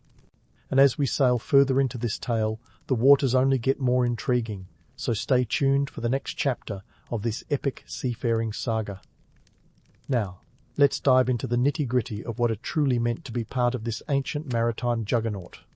Ancient Egyptian naval life was anything but the glamorous, sun-drenched cruising that romanticized tales might suggest. Forget the image of sailors lounging on deck with a gentle Nile breeze tousling their hair. In reality, life aboard these vessels was a mix of hard labor, danger, and the occasional bout of seasickness. First, let's talk about the crew. Being a sailor wasn't exactly the gig you'd brag about at the local tavern, or whatever the ancient Egyptian equivalent was. It was tough, physically demanding work that involved endless rowing, hauling of sails, and maintenance of the ship. According to inscriptions found in the tomb of Ahmose, son of Ibana, sailors endured grueling conditions. They faced everything from treacherous waters to the threat of naval skirmishes. Pay was often irregular, and the promise of adventure was more often a euphemism for unexpectedly finding yourself in a sticky situation. As for the conditions on board, think less luxury yacht and more floating wooden fortress. Space was cramped, and personal quarters were non-existent. Sailors slept where they could find space, often on the deck itself, with the stars as their canopy. Food was basic, think bread, fish, and if they were lucky, some seasonal fruits. And while fresh water was a constant necessity, it wasn't always in abundant supply. It's a wonder these sailors managed to keep their spirits afloat amid such challenges. Yet, despite the hardships, being part of the naval crew came with a certain prestige. In a society where social status was as rigid as the pyramids themselves, being a sailor on the pharaoh's fleet gave you a leg up in the social hierarchy. It was a job that came with a sense of national pride, a feeling of contributing to the greatness of Egypt. After all, these sailors were the lifeline of the pharaoh's ambitions, their exploits celebrated in grand tales of naval prowess that echoed through the ages. But let's not get too carried away with the valorized image of the noble sailor. The truth is, much of what we know about these naval journeys comes from sources that were essentially ancient propaganda. Pharaohs knew the power of a good story long before the age of social media influencers. They used state-sponsored narratives to paint these naval missions as heroic adventures, conveniently glossing over the less glamorous details. Inscriptions and wall paintings depicted grand fleets, formidable and triumphant, yet failed to mention the lice-infested beds and the perpetual risk of scurvy. And speaking of propaganda, let's not forget how these maritime exploits were used to bolster the pharaohs' reputations. The Egyptians were masters of self-promotion, using their naval victories to project power and reinforce their divine right to rule. These tales were not just bedtime stories, they were carefully crafted narratives that served as both historical record and political tool. They depicted the pharaohs as not just rulers, but as godlike figures who commanded the forces of nature and man alike. It was less about what actually happened and more about what the people needed to believe. The cultural impact of these naval exploits extended beyond mere stories, influencing art, religion, and even the economy. Take the famous Sea Peoples, for example, a confederation of naval raiders that terrorized the Mediterranean. Egypt's encounters with them became legendary tales of conflict and triumph, immortalized in the reliefs at Medinet Habu, where Ramses III is depicted as the hero who thwarted these marauding invaders. Such victories were not just military achievements, they were divine validations of the pharaoh's strength and the god's favor. Now, you might be wondering, how did this naval dominance translate on land? Well, the societal impact was significant. It wasn't just about showing off a big, shiny fleet. It was about economic security and cultural exchange. The navy protected Egypt's trade routes, ensuring the flow of goods and wealth into the kingdom. This was vital for maintaining the lavish lifestyles of the elite and the stability of the economy. The exchange of goods also meant the exchange of ideas, with Egypt absorbing and influencing cultures across the Mediterranean and beyond. And while economic prosperity was a significant outcome, the cultural imprint of these naval voyages was equally profound. Maritime adventures were celebrated in literature and art, becoming part of the collective imagination. They inspired tales of daring and exploration, influencing the way Egyptians viewed the world and their place in it. These stories were more than entertainment, they were a means of shaping national identity, a reminder of Egypt's prowess and place as a leading power. But let's not forget the darker side of this naval mastery. The same ships that enabled trade and cultural exchange could also be instruments of war and conquest. Naval dominance was not just about protecting one's own shores, but about exerting influence over others. The Egyptians knew that controlling the seas meant controlling the wealth and stability of the region. Their fleet was both a shield and a sword, a means of defense and a tool for expansion. As we continue to sail through this historical exploration, it's crucial to remember that the story of Egypt's naval prowess is a tapestry woven with threads of both triumph and hardship. The tale isn't just about the ships and the sailors, it's about a civilization's quest for power, influence, and survival. So, as we prepare to delve into the final chapters of this saga, keep in mind that the waters of history are vast and deep, and there are still many stories waiting to be discovered. Stay tuned as we explore the final currents of Egypt's seafaring legacy, where the line between myth and reality continues to blur. Having navigated through the turbulent waters of Egypt's naval history, it's clear that the Egyptians weren't just masters of stacking stones or preserving mummies.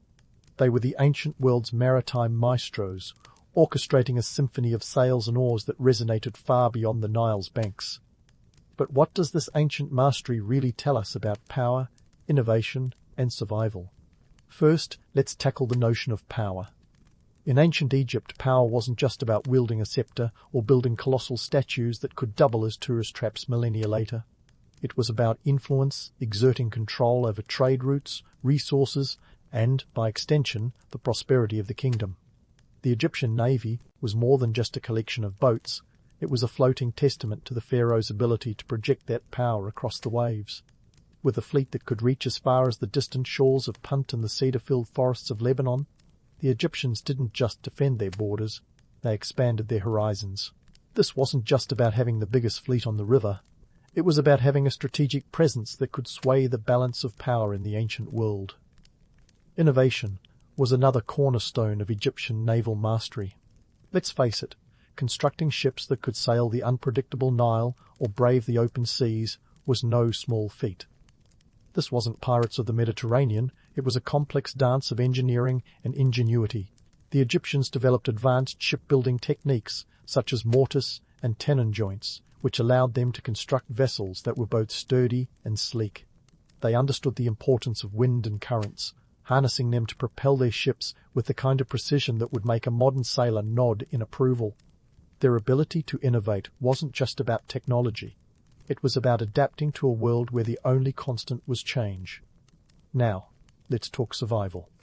The Egyptians weren't just building a navy for the sake of it, they were safeguarding their civilization against the whims of fate.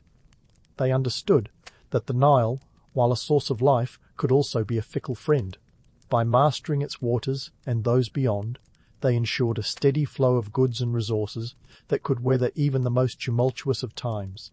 In a world where drought or flood could spell disaster, the Egyptian navy was a lifeline, securing grain from Nubia or incense from Punt to keep the wheels of prosperity turning. Their survival wasn't just about holding on to what they had. It was about reaching out, forging connections that would sustain them through adversity. But let's not sugarcoat things with romanticized notions of noble sailors and peaceful trade. The reality was often harsher than a sandstorm in the Sahara. Piracy, shipwrecks, and political intrigue were all part of the package. The Egyptians had to be as shrewd as they were skilled, navigating not just the waters, but the complex web of alliances and rivalries that defined the ancient world. Their naval mastery wasn't just about building better boats. It was about building better networks, turning potential enemies into allies and competitors into partners. This was diplomacy in its rawest form, negotiated not just in the halls of power, but on the decks of ships. The economic impact of this naval prowess was nothing short of transformative. Egypt's economy was a well-oiled machine, with the navy serving as both its engine and its shield. The ability to import and export goods on a grand scale turned Egypt into a bustling hub of commerce, where goods, ideas, and cultures mixed like the ingredients of a fine ancient ale. This wasn't just about accumulating wealth. It was about creating a society that could weather the winds of change, one that was as resilient as it was prosperous. Politically, the navy was a tool of both war and peace.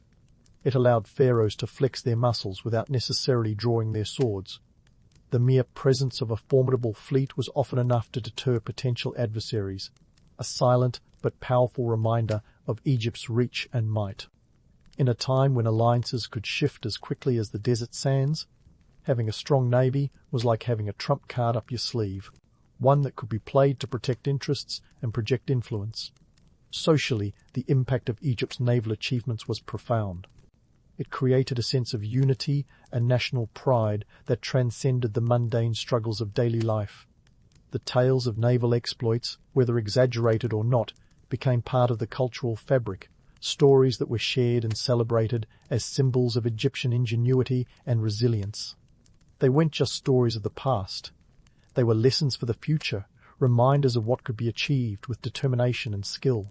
And yes, there's a touch of romance in this, even if reality was often less poetic. The image of Egyptian ships silhouetted against the setting sun, sails billowing in the wind, is undeniably appealing. But behind the beauty was a harsh reality. A world where power was as fragile as papyrus, where survival depended on navigating not just the waters, but the complexities of human ambition and desire. As we draw the curtain on this tale of naval mastery, it's clear that Egypt's legacy is etched not just in stone, but in the very currents of history. Their ability to harness the power of the Nile and the sea was more than a footnote. It was a defining chapter in the story of a civilization that understood the value of innovation, the importance of power, and the necessity of survival. So next time you think of ancient Egypt, remember that their greatness wasn't just built on land. It sailed on the waters, leaving a legacy that continues to ripple through time. In the turbulent seas of the 16th century, where the salt of the ocean mingled with the scent of ambition, a young lad from Devonshire named Francis Drake began his audacious rise from humble beginnings to the stuff of legend. Born around 1540 in Tavistock, this kid was destined for something far more exciting than the usual pastoral pursuits. His father, Edmund Drake, was a farmer-turned-preacher, which tells you two things. Francis came from a modest background, and sermons probably weren't his thing. Instead, he found his calling on the open waves, a move that would eventually etch his name into the annals of maritime history. Now, let's be honest. The England Drake was born into wasn't exactly the idyllic backdrop of royal feasts and knightly jousts. It was a time when religious upheaval was practically a national sport, and the English Channel wasn't just a body of water, but a stage for international drama.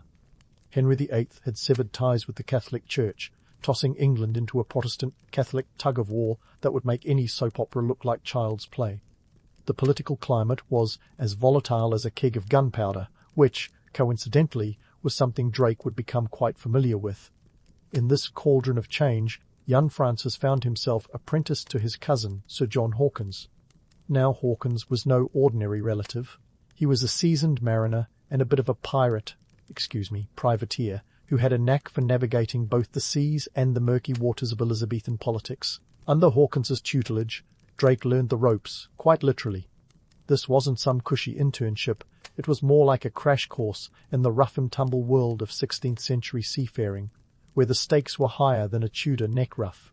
As a cabin boy, Drake would have started his days before the crack of dawn, scrubbing decks and learning to tie knots tighter than the Queen's corset. But the real education came from watching Hawkins manoeuvre through the cutthroat maritime world. And speaking of cutthroat, the seas off Spain and the Americas were crawling with Spanish galleons, the floating fortresses of the time. Spain was the superpower, thanks to its American colonies and all the gold they disgorged. England?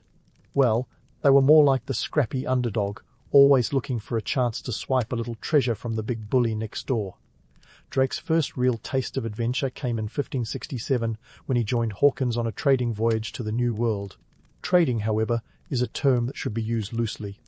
The venture was more about raiding Spanish settlements and ships, shoving a thumb in the eye of Spain's maritime monopoly.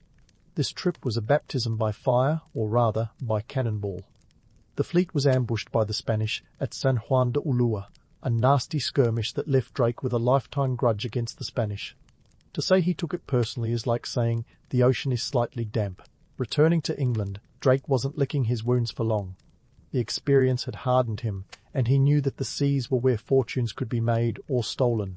This was an era when the term naval exploits could mean anything from exploring uncharted waters to liberating Spanish treasure from its rightful owners, all under the guise of serving the Queen. And Queen Elizabeth herself wasn't exactly averse to a little unauthorized naval entrepreneurship, as long as it filled the coffers and annoyed the Spanish.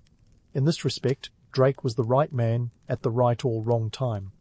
By 1572, Drake had set his sights on the treasure-laden town of Nombre de Dios on the Isthmus of Panama. His strategy was audacious, if not downright cheeky: march overland with a small army and relieve the Spanish of their gold. This expedition was a mixed bag. He didn't capture the town, but he did manage to capture a treasure that would have made any pirate captain proud. It said that Drake and his men saw a silver mountain, a sight that could make even the most stoic sailor's eyes gleam with dollar signs. Drake's adventures were not just about personal gain, they were part of a larger dance of diplomacy and defiance. His raids sent a clear message to Spain. England was ready to play hardball. The old world order, where Spain ruled the waves, was being challenged by a new breed of English seafarers who didn't play by the traditional rules. They were the cowboys of the seas, and the Atlantic was their Wild West. The socio-political climate of the time was a heady mix of ambition, innovation, and a fair dose of skullduggery. England was keen to expand its reach, and the seas were the highways to new territories, new riches, and new opportunities to one-up the Spanish. Francis Drake, with his knack for navigation, strategic boldness, and let's face it, a pirate's heart, was just the man for the job. So there you have it, a Devonshire lad with salt water in his veins and a fire in his belly, ready to take on the world, or at least the part of it that sailed under the Spanish flag. As Francis Drake's nautical career was just setting sail, the stage was set for a journey that would redefine the maritime map and turn a once humble cabin boy into one of history's most audacious sea captains. And so, with the wind at his back and a glint of mischief in his eyes, Francis Drake embarked on what would become his most audacious caper yet, a circumnavigation of the globe. Now, let's put things in perspective here. We're talking about an era when maps were more like educated guesses than Google Earth precision. The idea of sailing around the world wasn't just ambitious, it was borderline bonkers. Drake set sail on December 13, 1577, with 5 ships, including his flagship, the Pelican, soon to be renamed the Golden Hind because, well, why not? It had a certain panache that, Pelican just didn't capture. The fleet wasn't exactly a luxury cruise liner either, more like a floating wooden fortress with a few luxuries packed in barrels and crates. These vessels were filled with enough supplies to last for what they hoped would be a 2-year trip. Spoiler alert, it took 3.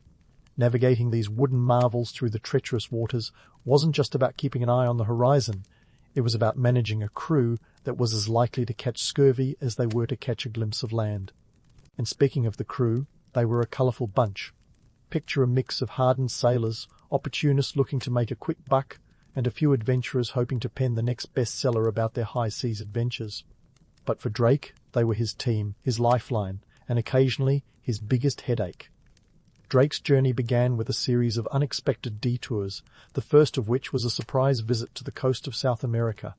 This wasn't a sightseeing tour, it was a strategic move to raid Spanish settlements and ships because, hey, old habits die hard. At Valparaiso they seized a wine-laden Spanish ship, and if you've ever wondered what a piratical toast might look like, this was probably it. Cheers to the spoils of the New World. Now, about those Spanish treasure incidents. Drake had a knack, or some might say an addiction, for acquiring Spanish gold. One notable haul was the capture of the Cacafuego, a Spanish galleon laden with a treasure trove of silver, gold, and jewels. The loot was so substantial that when divided among the crew, each sailor pocketed a small fortune, and Drake himself earned enough to buy a small kingdom, or, at the very least, a lifetime supply of rum. But this wasn't just about personal gain. Drake's plundering was a part of a larger geopolitical chess game. England was the scrappy underdog, and every ounce of Spanish gold that found its way into English coffers was both a financial boost and a thumb in the eye of the Spanish throne. To the Spanish, he was a pirate. To the English, a hero.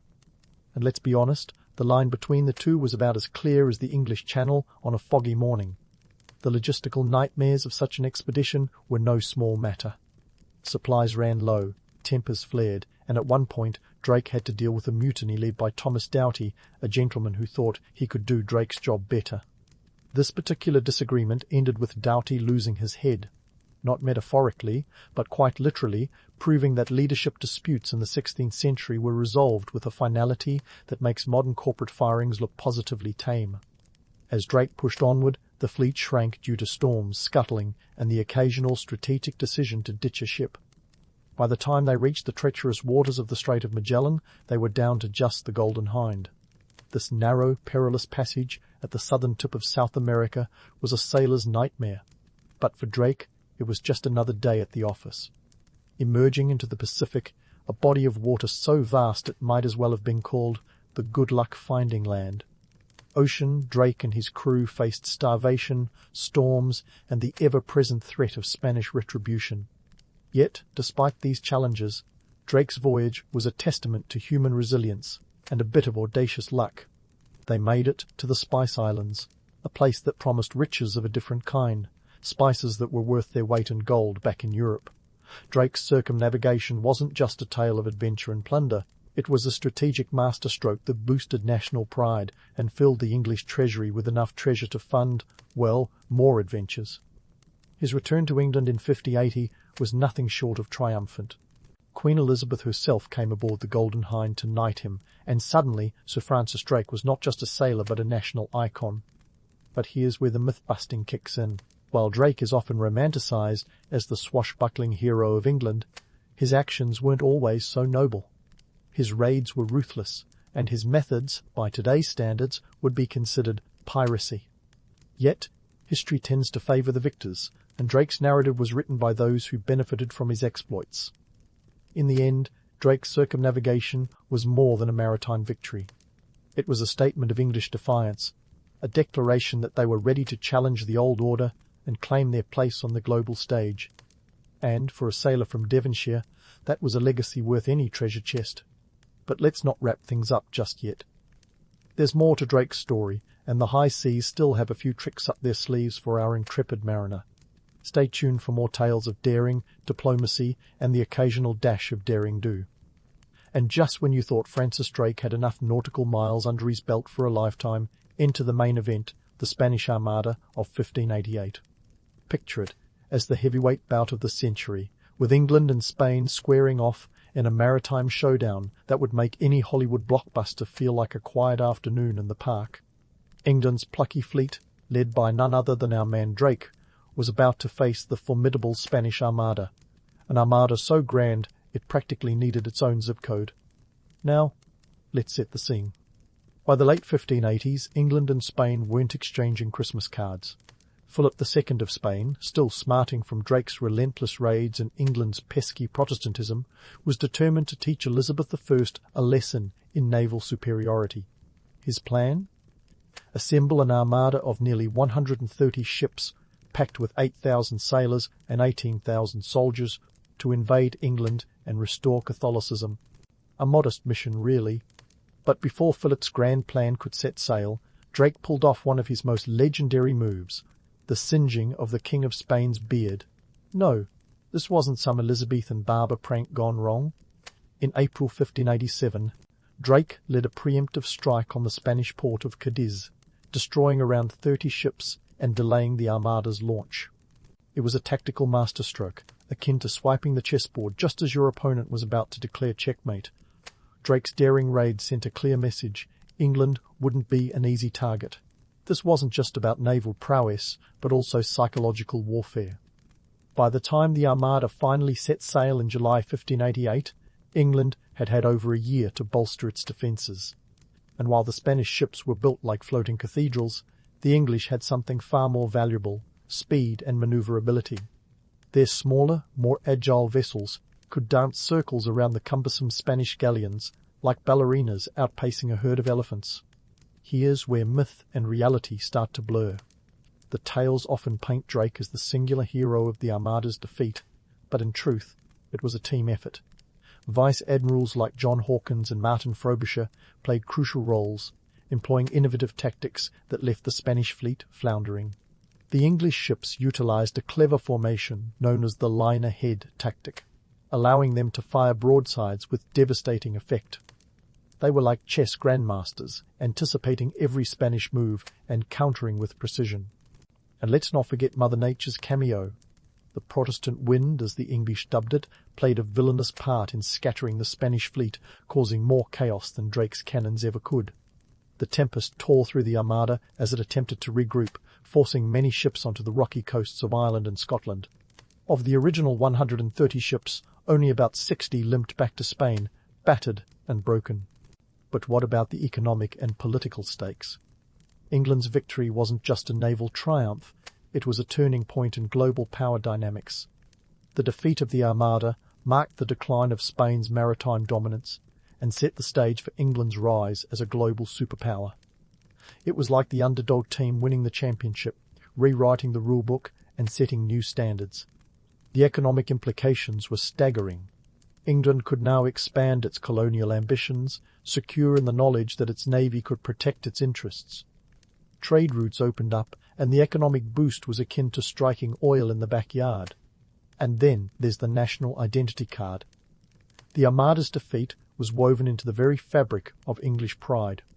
It was a David versus Goliath story that resonated deeply, painting England as the valiant defender of the Protestant faith against the Catholic colossus of Spain. This narrative wasn't just embraced. It was celebrated, immortalized in songs, literature, and eventually the history books. Drake and his fellow commanders became the rock stars of their era, their exploits recounted with the kind of reverence usually reserved for saints. Yet, let's not get too carried away with the hero worship. Drake, for all his celebrated daring-do, was a man of his time, with all the complexities that come with it. His tactics were as ruthless as they were effective, and his motivations weren't purely patriotic. Profit and personal glory were significant driving forces. He was a pirate with a royal seal, a privateer whose actions blurred the lines between national service and self-enrichment. In the end, the Spanish Armada was as much a catalyst for change as it was a naval encounter. It reshaped the geopolitical landscape, shifted the balance of power, and paved the way for England's imperial ambitions. It was a defining moment not just for Drake, but for a nation poised to leave its mark on the world. And while the myths of heroism and gallantry make for compelling tales, the reality was as much about strategy, luck, and the unpredictable whims of the sea. So as the smoke cleared and the waves settled, England stood triumphant, its path to maritime dominance set. But don't think for a second that Drake hung up his seafaring boots just yet. The ocean still held challenges, adventures, and yes, a few more Spanish galleons to chase. Stay tuned for the next chapter of our saga, where the high seas continue to beckon and the legend of Francis Drake sails ever onward. And so, with the Spanish Armada's defeat still echoing like a triumphant anthem across England, you'd think Sir Francis Drake would bask in the glory with a satisfied grin. Not quite. Drake wasn't the kind to rest on laurels when there were more seas to sail and more Spanish ships to chase. But this time, the winds of fortune would not always be at his back. Fast forward to 1589, and Drake finds himself at the helm of an ambitious expedition to Portugal. If the Armada was his magnum opus, this was the ill-fated sequel that never quite lived up to the original. The mission? To support the Portuguese claimant, Dom Antonio, in his bid to snatch the throne from Philip II of Spain. Think of it as a Game of Thrones episode with fewer dragons but plenty of political intrigue. Drake's fleet, a formidable assembly of 50 ships and 18,000 men, was supposed to be the hammer that would shatter Spanish influence in Portugal. But here's where things start to unravel. The operation quickly became a textbook example of Murphy's Law. Anything that could go wrong did. Coordination problems, disease outbreaks, and supply shortages turned the campaign into a logistical nightmare. It was as if the gods of war decided to take a vacation, leaving Drake to improvise without a script. The initial plan was to capture Lisbon and rally Portuguese support for Dom Antonio. But the so-called support was more like a puff of smoke, insubstantial and quick to vanish. The locals, wary of yet another foreign intervention, were less than enthusiastic about joining the cause. It turns out that patriotic fervour isn't easily kindled by a fleet of foreign ships on the horizon, especially when those ships are plagued by dysentery and dwindling rations. Drake's forces did manage to capture the city of Corunna, but it was a hollow victory. The strategic value was minimal, and the cost was high. The campaign dragged on, bleeding resources and morale. By the time Drake and his weary crew limped back to England, the venture was deemed a failure.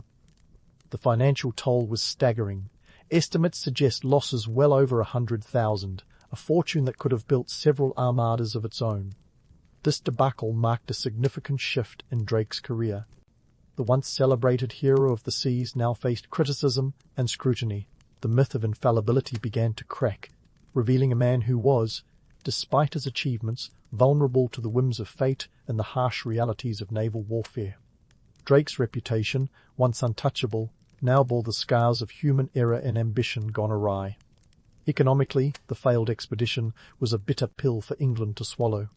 The coffers, once flush with gold from Drake's earlier exploits, now felt the strain of a costly misadventure.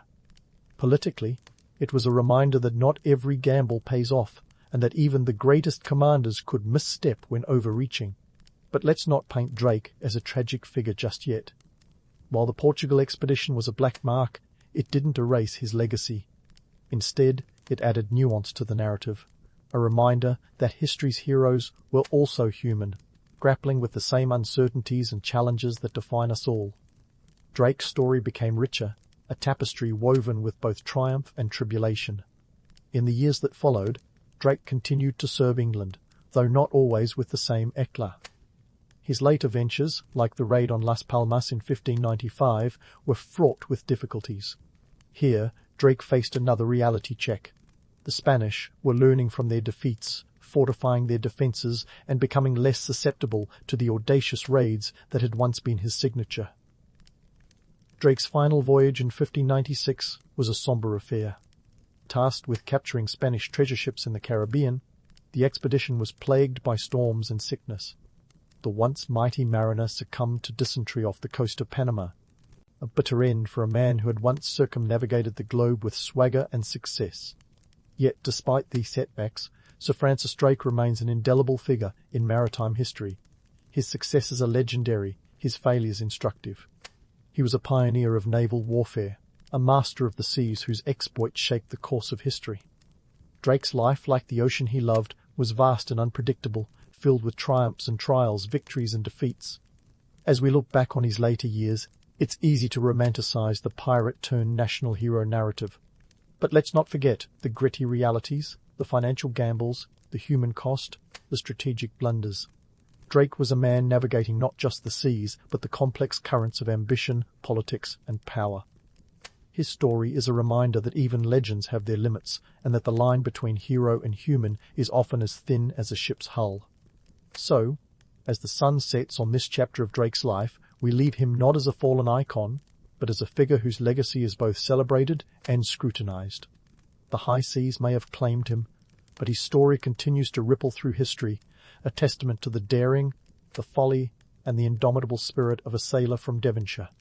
And as we prepare to dive into the final chapter, remember, the ocean's depths still hold secrets, and Drake's tale is far from over. As we dive into the final act of Sir Francis Drake's tale, let's cut through the romantic fog that often envelops his legacy like the mists of the English Channel. Sure, he was knighted and celebrated, but the man was also a complex amalgam of contradictions. Drake's life was a kaleidoscope of daring feats and ruthless tactics, a testament to the fact that history's heroes often have more shades of grey than a London sky. Let's start with the hard numbers. Drake's circumnavigation of the globe brought back a treasure trove worth an estimated 600,000, a staggering fortune that would be worth several billion in today's money. This haul was a game-changer, not just for Drake and his crew, but for the entire English economy, giving the treasury a much-needed boost and setting the stage for future colonial endeavours. It was like winning the maritime lottery, and everyone wanted a piece of the action. But here's where the myth-busting kicks in.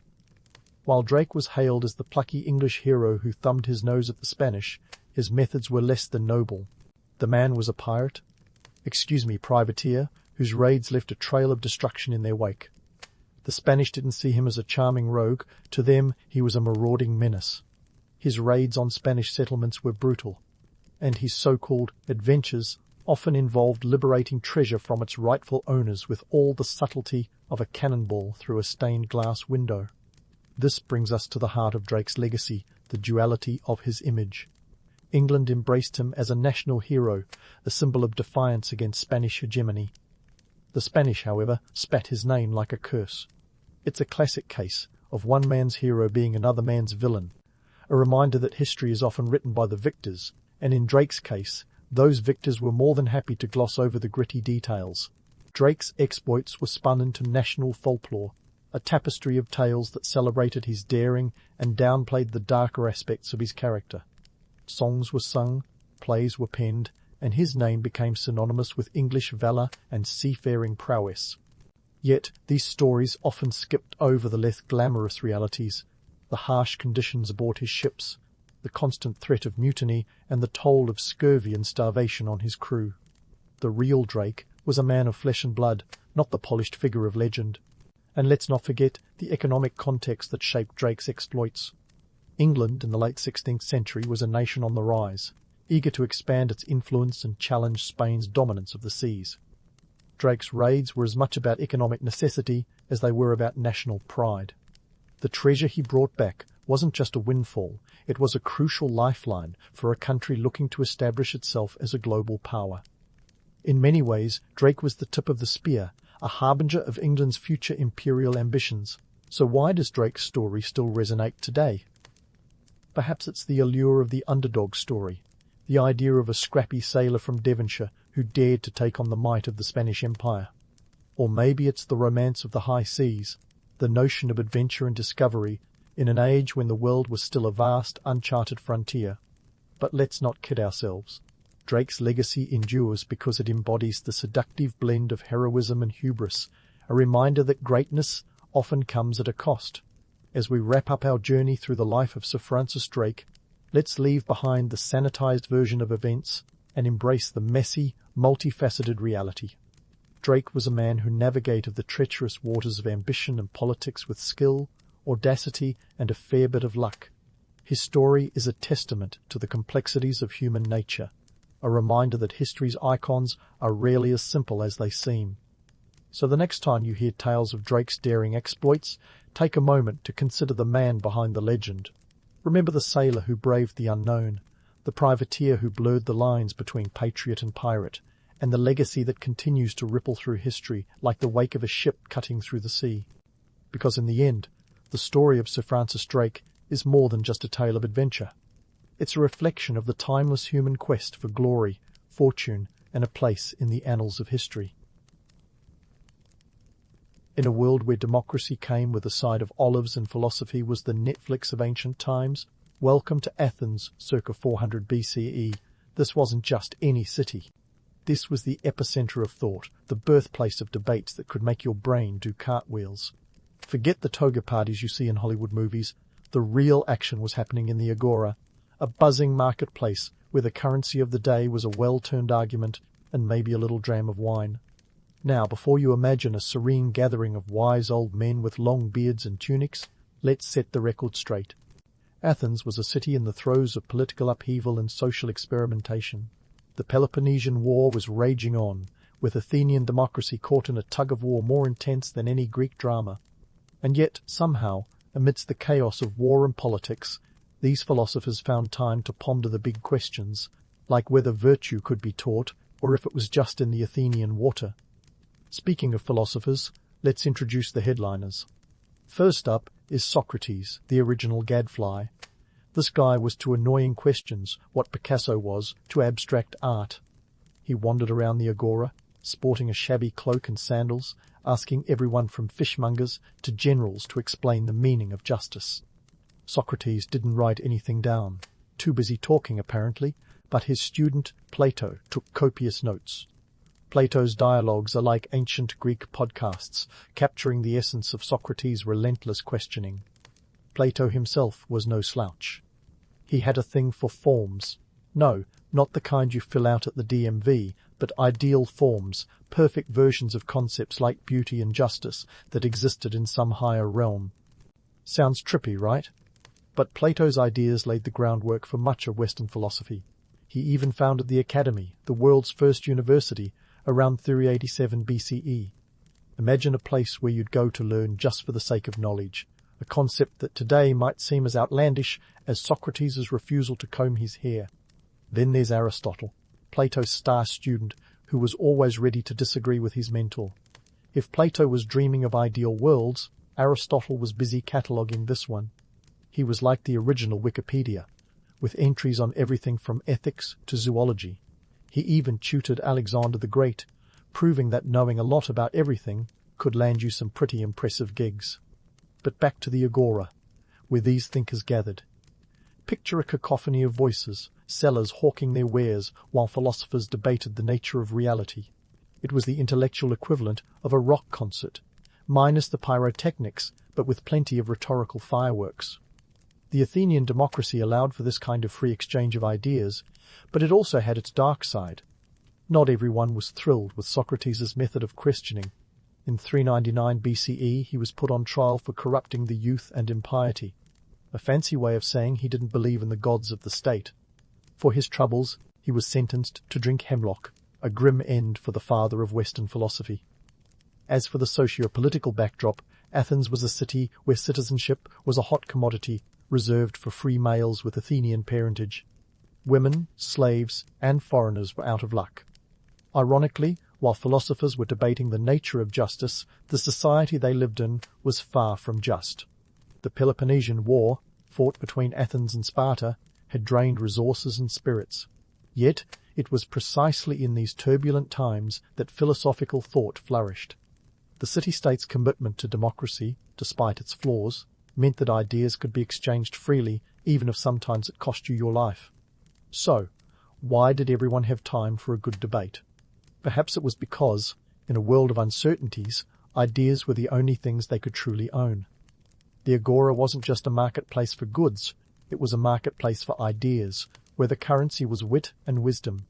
And in a society that prized rhetoric almost as much as it did olives, a sharp tongue could be as valuable as a sharp sword. It's easy to romanticize these ancient philosophers as wise sages, but let's be real. They were also people with quirks, egos, and a penchant for a good intellectual brawl. Their debates weren't just abstract musings, they were the bedrock of a culture that valued critical thinking and discourse. And while we might chuckle at the thought of Socrates roaming around barefoot, challenging people to define virtue, his legacy is no laughing matter. The questions he and his contemporaries posed continue to resonate, proving that even in ancient Athens the pursuit of knowledge was a timeless endeavour. Now, let's dive deeper into the philosophical gladiators of ancient Athens, those heavyweights whose verbal sparring made the agora echo with intellectual fervour. Picture it, the philosophical equivalent of a modern-day debate club, except the stakes were higher than a mere trophy. Your ideas could steer the course of Western thought, or, if you were Socrates, earn you a fatal cocktail of hemlock. Socrates, the master of the art of asking questions that could make even the most seasoned politicians break a sweat, had his own unique method known as the Socratic method. Imagine a courtroom drama where the lawyer doesn't just cross-examine witnesses but turns the whole thing into an existential crisis. Socrates' approach was simple: ask relentless questions to force someone to confront their own ignorance. No wonder he was a hit at parties. His questioning was so intense that it could make a philosopher out of anyone, or an enemy, as his trial later proved. But it wasn't all grim existential crises. Socrates' approach was rooted in the belief that the unexamined life wasn't worth living. He was like the original life coach, minus the Instagram account and motivational quotes. His technique was a bit like peeling an onion, layer by layer, until you were left with tears in your eyes and a profound sense of bewilderment. His dialogues, as recorded by Plato, read like ancient Twitter threads, short, sharp, and designed to provoke thought. Just imagine dropping one of those into your modern-day feed. Speaking of Plato, this guy took Socratic questioning and ran with it all the way into the realm of the metaphysical. If Socrates was the gadfly, Plato was the visionary, dreaming up theories that were as ambitious as they were abstract. His theory of forms, for instance, posited that the world we see is just a shadow of a higher reality. It's like the ancient world's version of The Matrix, complete with a philosophical red pill that opens your mind to a realm of perfect forms. And you thought your philosophy class was confusing. Plato's academy wasn't just a school, it was an intellectual incubator where ideas were nurtured until they could walk on their own. Picture a place where you could debate the nature of reality one day and ponder the essence of beauty the next. It was the Harvard of its time, without the admission fees but with a hefty dose of idealistic discussion. Enter Aristotle, Plato's star pupil, who would eventually break away and forge his own path. While Plato was gazing at the stars, Aristotle was cataloguing the flora and fauna. This guy was the ultimate pragmatist, grounding his philosophy in the observable world. His works on ethics, politics, and science formed the foundation for countless disciplines. If Plato's ideas were the stuff of dreams, Aristotle's were the blueprints for reality. He was the ancient world's version of a Renaissance man, centuries before the Renaissance even happened. Aristotle's Lyceum was a different beast from Plato's academy. Here, students would walk and talk, engaging in peripatetic learning, a fancy way of saying they multitasked long before it became a buzzword. Aristotle believed in the power of observation and empirical evidence. His approach was less about uncovering hidden realities and more about understanding the one right in front of us. But let's not forget some of the more outlandish ideas these philosophers proposed. Take Plato's concept of the philosopher king, where he argued that the best rulers were philosopher scholars who understood the forms. It sounds great in theory. Who wouldn't want a wise and just ruler? But the reality was a bit like trying to fit a square peg into a round hole. Philosophers weren't exactly lining up to rule, and politicians weren't eager to hand over the keys to the kingdom. Aristotle, meanwhile, gave us the idea of the unmoved mover, a prime force behind the universe that itself remained unaffected. It's a concept that still sparks debates in philosophical circles, the kind where people might argue over the correct way to pronounce noumenon. This was the intellectual landscape of Athens, a city where ideas were as much a part of the economy as olives and pottery. The marketplace wasn't just for trading goods, it was for trading ideas, and each philosopher brought something unique to the table. Socrates challenged you to think deeply, Plato invited you to dream bigger, and Aristotle reminded you to keep both feet on the ground. These thinkers weren't just scribbling in scrolls, they were shaping the way we understand the world. Their legacy isn't just in the dusty tomes of academia, it's in the way we question, explore, and seek truth. So next time you find yourself caught in a deep philosophical debate, remember that you're standing on the shoulders of giants, or at the very least, some very curious Athenians. And while we might romanticize their world, a golden age of wisdom and inquiry, it's worth remembering that their ideas were born from a society as flawed as any. Athens was a place where democracy and philosophy flourished, yes, but also where social inequalities and political strife were ever present. The agora might have been filled with voices debating the nature of justice, yet outside its bounds, injustice was rampant. So here's the twist. These philosophers weren't just ivory tower thinkers, they were engaged in the messy, complicated business of life. Their questions were more than academic exercises, they were attempts to grapple with the complexities of their world. And in doing so, they laid the groundwork for a tradition of critical thinking that endures to this day. As we wrap up this exploration of Athens' intellectual titans, remember that their world was as vibrant and contradictory as our own. The debates that raged in the agora were a testament to the enduring human quest for knowledge, a journey that's as relevant today as it was 2.5 millennia ago. But hold that thought, because the philosophical saga of ancient Athens is far from over. Stay tuned for more as we dive deeper into the lives and ideas of these legendary thinkers. Now, if you think those philosophical debates in ancient Athens were all about the pursuit of pure truth and enlightenment, it's time to adjust your mental toga. Sure, these guys were pondering the cosmos, but they were also hustling for influence and patronage, like philosophers on a mission to pay the rent. In the competitive intellectual marketplace of Athens, ideas were currency, and patrons were the ones holding the purse strings. Imagine this. Philosophers were less like solitary sages and more like contestants on an ancient Greek version of Shark Tank, pitching their intellectual wares to secure a wealthy backer. The agora was their stage, and the stakes were high. If you think philosophical discussion was just a high-minded endeavor, think again. It was also about winning over the rich and powerful who could fund your next symposium or keep your lyceum's doors open. The economics of being a philosopher in Athens was a bit like juggling flaming olive branches. Challenging, precarious, and not nearly as glamorous as it sounds. Most philosophers weren't independently wealthy. In fact, many were about as well off as a toga with holes. They relied on the generosity of patrons, who were often wealthy citizens looking to boost their social status by associating with intellectual heavyweights. It was a symbiotic relationship. Philosophers got financial support, and patrons got to brag about their brainy associates at dinner parties.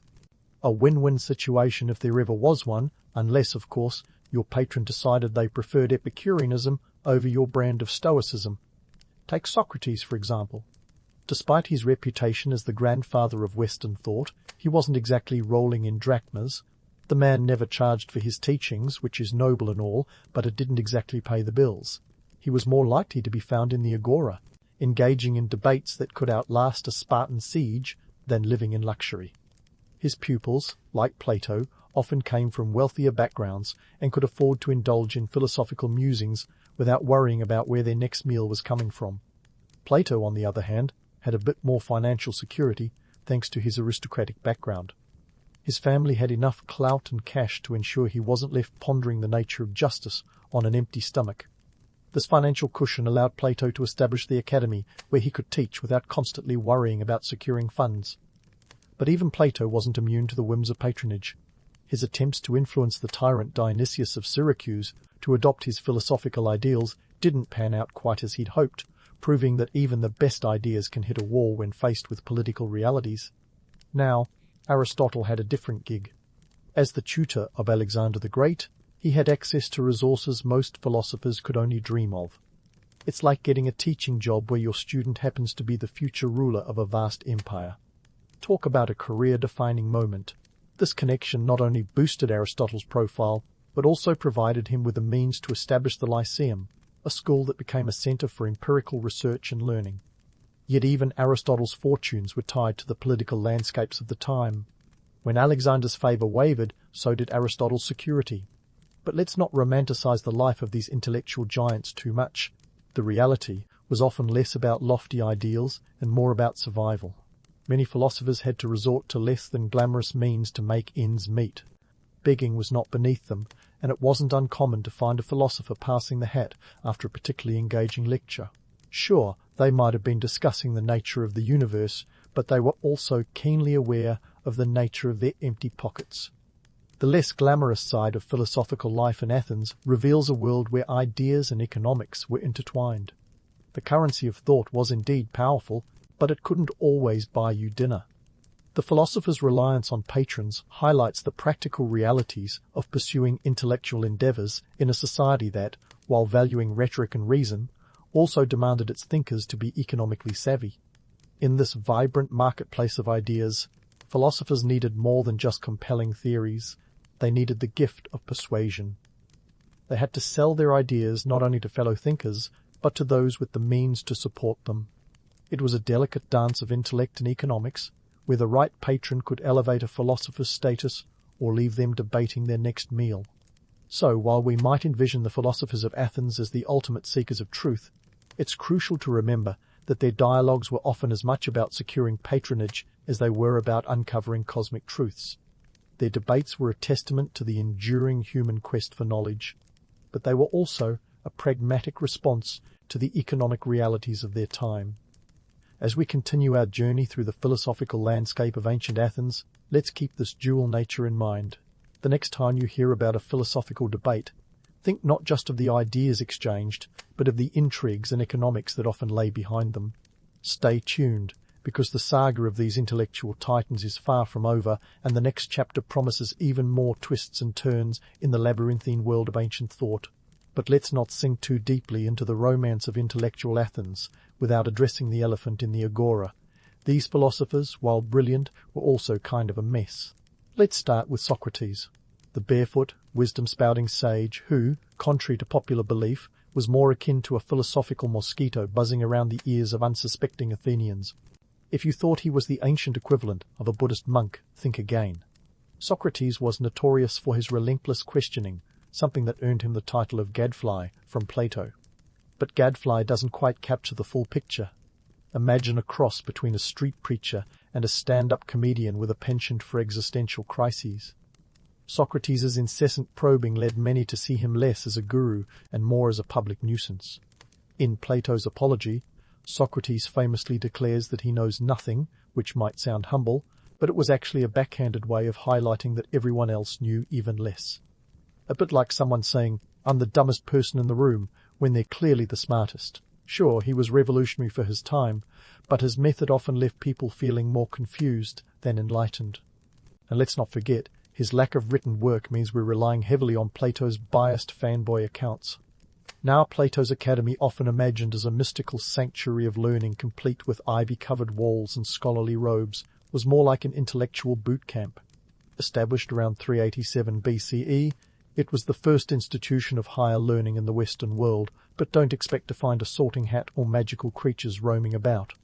The Academy was a private garden attached to a gymnasium where Plato and his followers could ponder the universe while breaking a sweat. Talk about a workout for both body and mind. But unlike today's universities, there were no degrees or diplomas. The ultimate participation trophy was a deeper understanding of Plato's metaphysical musings. Plato's Academy wasn't just a haven for abstract thought. It was also a place for practical skills like mathematics and astronomy. His dialogues, while brilliant, often read like philosophical soap operas, with Socratic questioning that could make even the most patient student want to scream. Yet, it was here that Plato developed his theory of forms and the idea of philosopher king's concepts that sound grand but were about as achievable as finding a unicorn in your backyard. And then there's Aristotle's Lyceum. If you're picturing a serene library with endless scrolls and serene scholars, think again.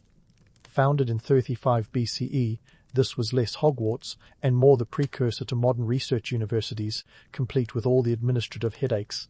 Aristotle's Lyceum was a hub of empirical research, where students engaged in peripatetic learning, essentially walking and talking as they explored topics ranging from biology to ethics. It's like combining a TED Talk with a nature hike, minus the PowerPoint slides. But running a Lyceum wasn't all Socratic dialogues and intellectual breakthroughs.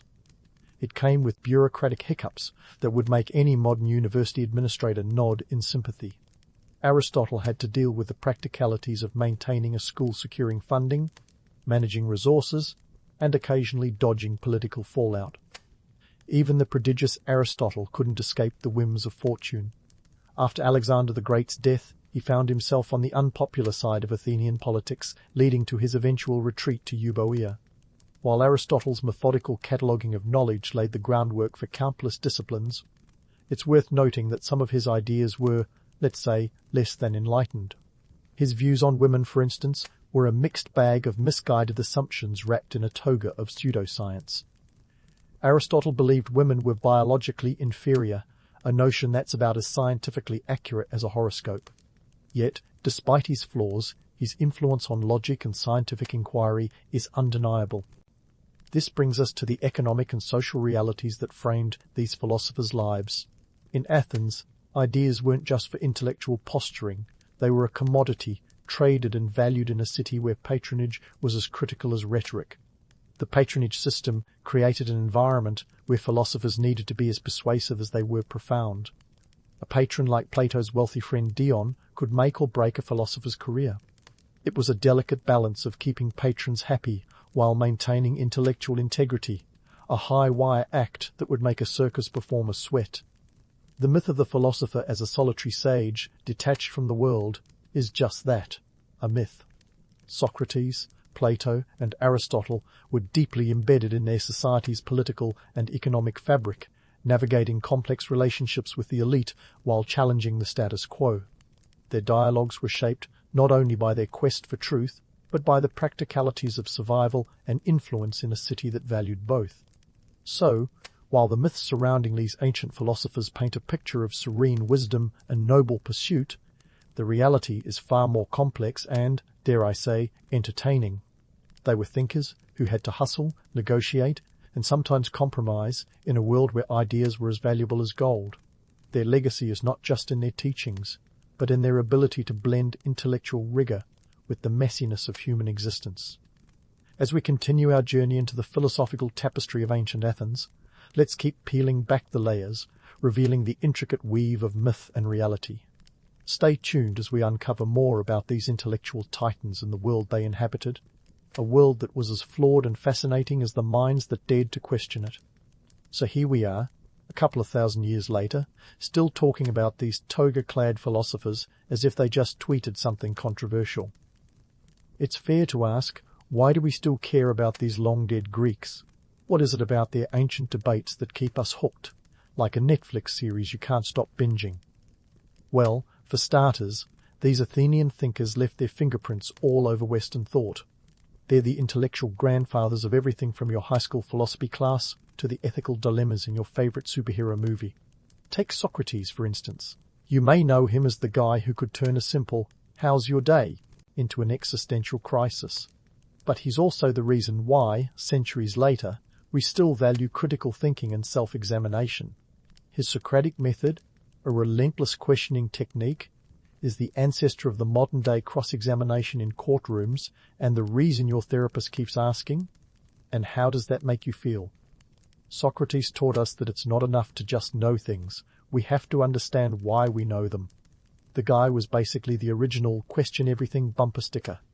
And then there's Plato, the man who gave us the theory of forms and, more significantly, the idea of a philosopher king.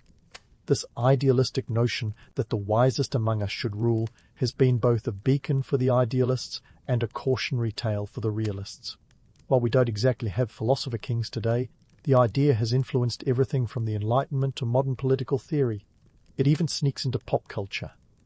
Think of every time a movie hero turns out to be the reluctant leader who never wanted power, just wisdom.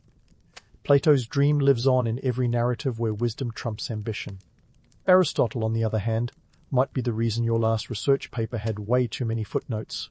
His insistence on empirical observation and categorization laid the groundwork for the scientific method. He's like the patron saint of data nerds everywhere. Aristotle's legacy lives in every lab coat, every double-blind study, and every time someone says, "Let's test that theory." Without him, we might still be trying to prove things by debating them to death rather than, actually looking at evidence. But let's not forget the economic and social context that made Athens such a hotbed of intellectual activity. This wasn't just a city of thinkers. It was a city of contradictions. While they debated democracy in the agora, their society was far from egalitarian. Women and slaves were excluded from the political process, and the much-touted Athenian democracy was more exclusive club than universal right. Yet, perhaps it was this very tension between ideals and reality that fueled philosophical inquiry. When your world is a paradox, asking why becomes second nature. And here's the kicker. The legacy of these debates isn't confined to ivory towers or dusty tomes, it's alive in today's pop culture. Ever notice how superhero movies often grapple with questions of ethics, justice, and power? That's Plato and Aristotle sneaking into your popcorn flicks. Or consider the rise of the internet debate culture. Every heated argument on Twitter or Reddit is a digital echo of the agora. We've swapped sandals for smartphones, but the passion for argument remains. So, are we any wiser than those Athenians, or just better at pretending?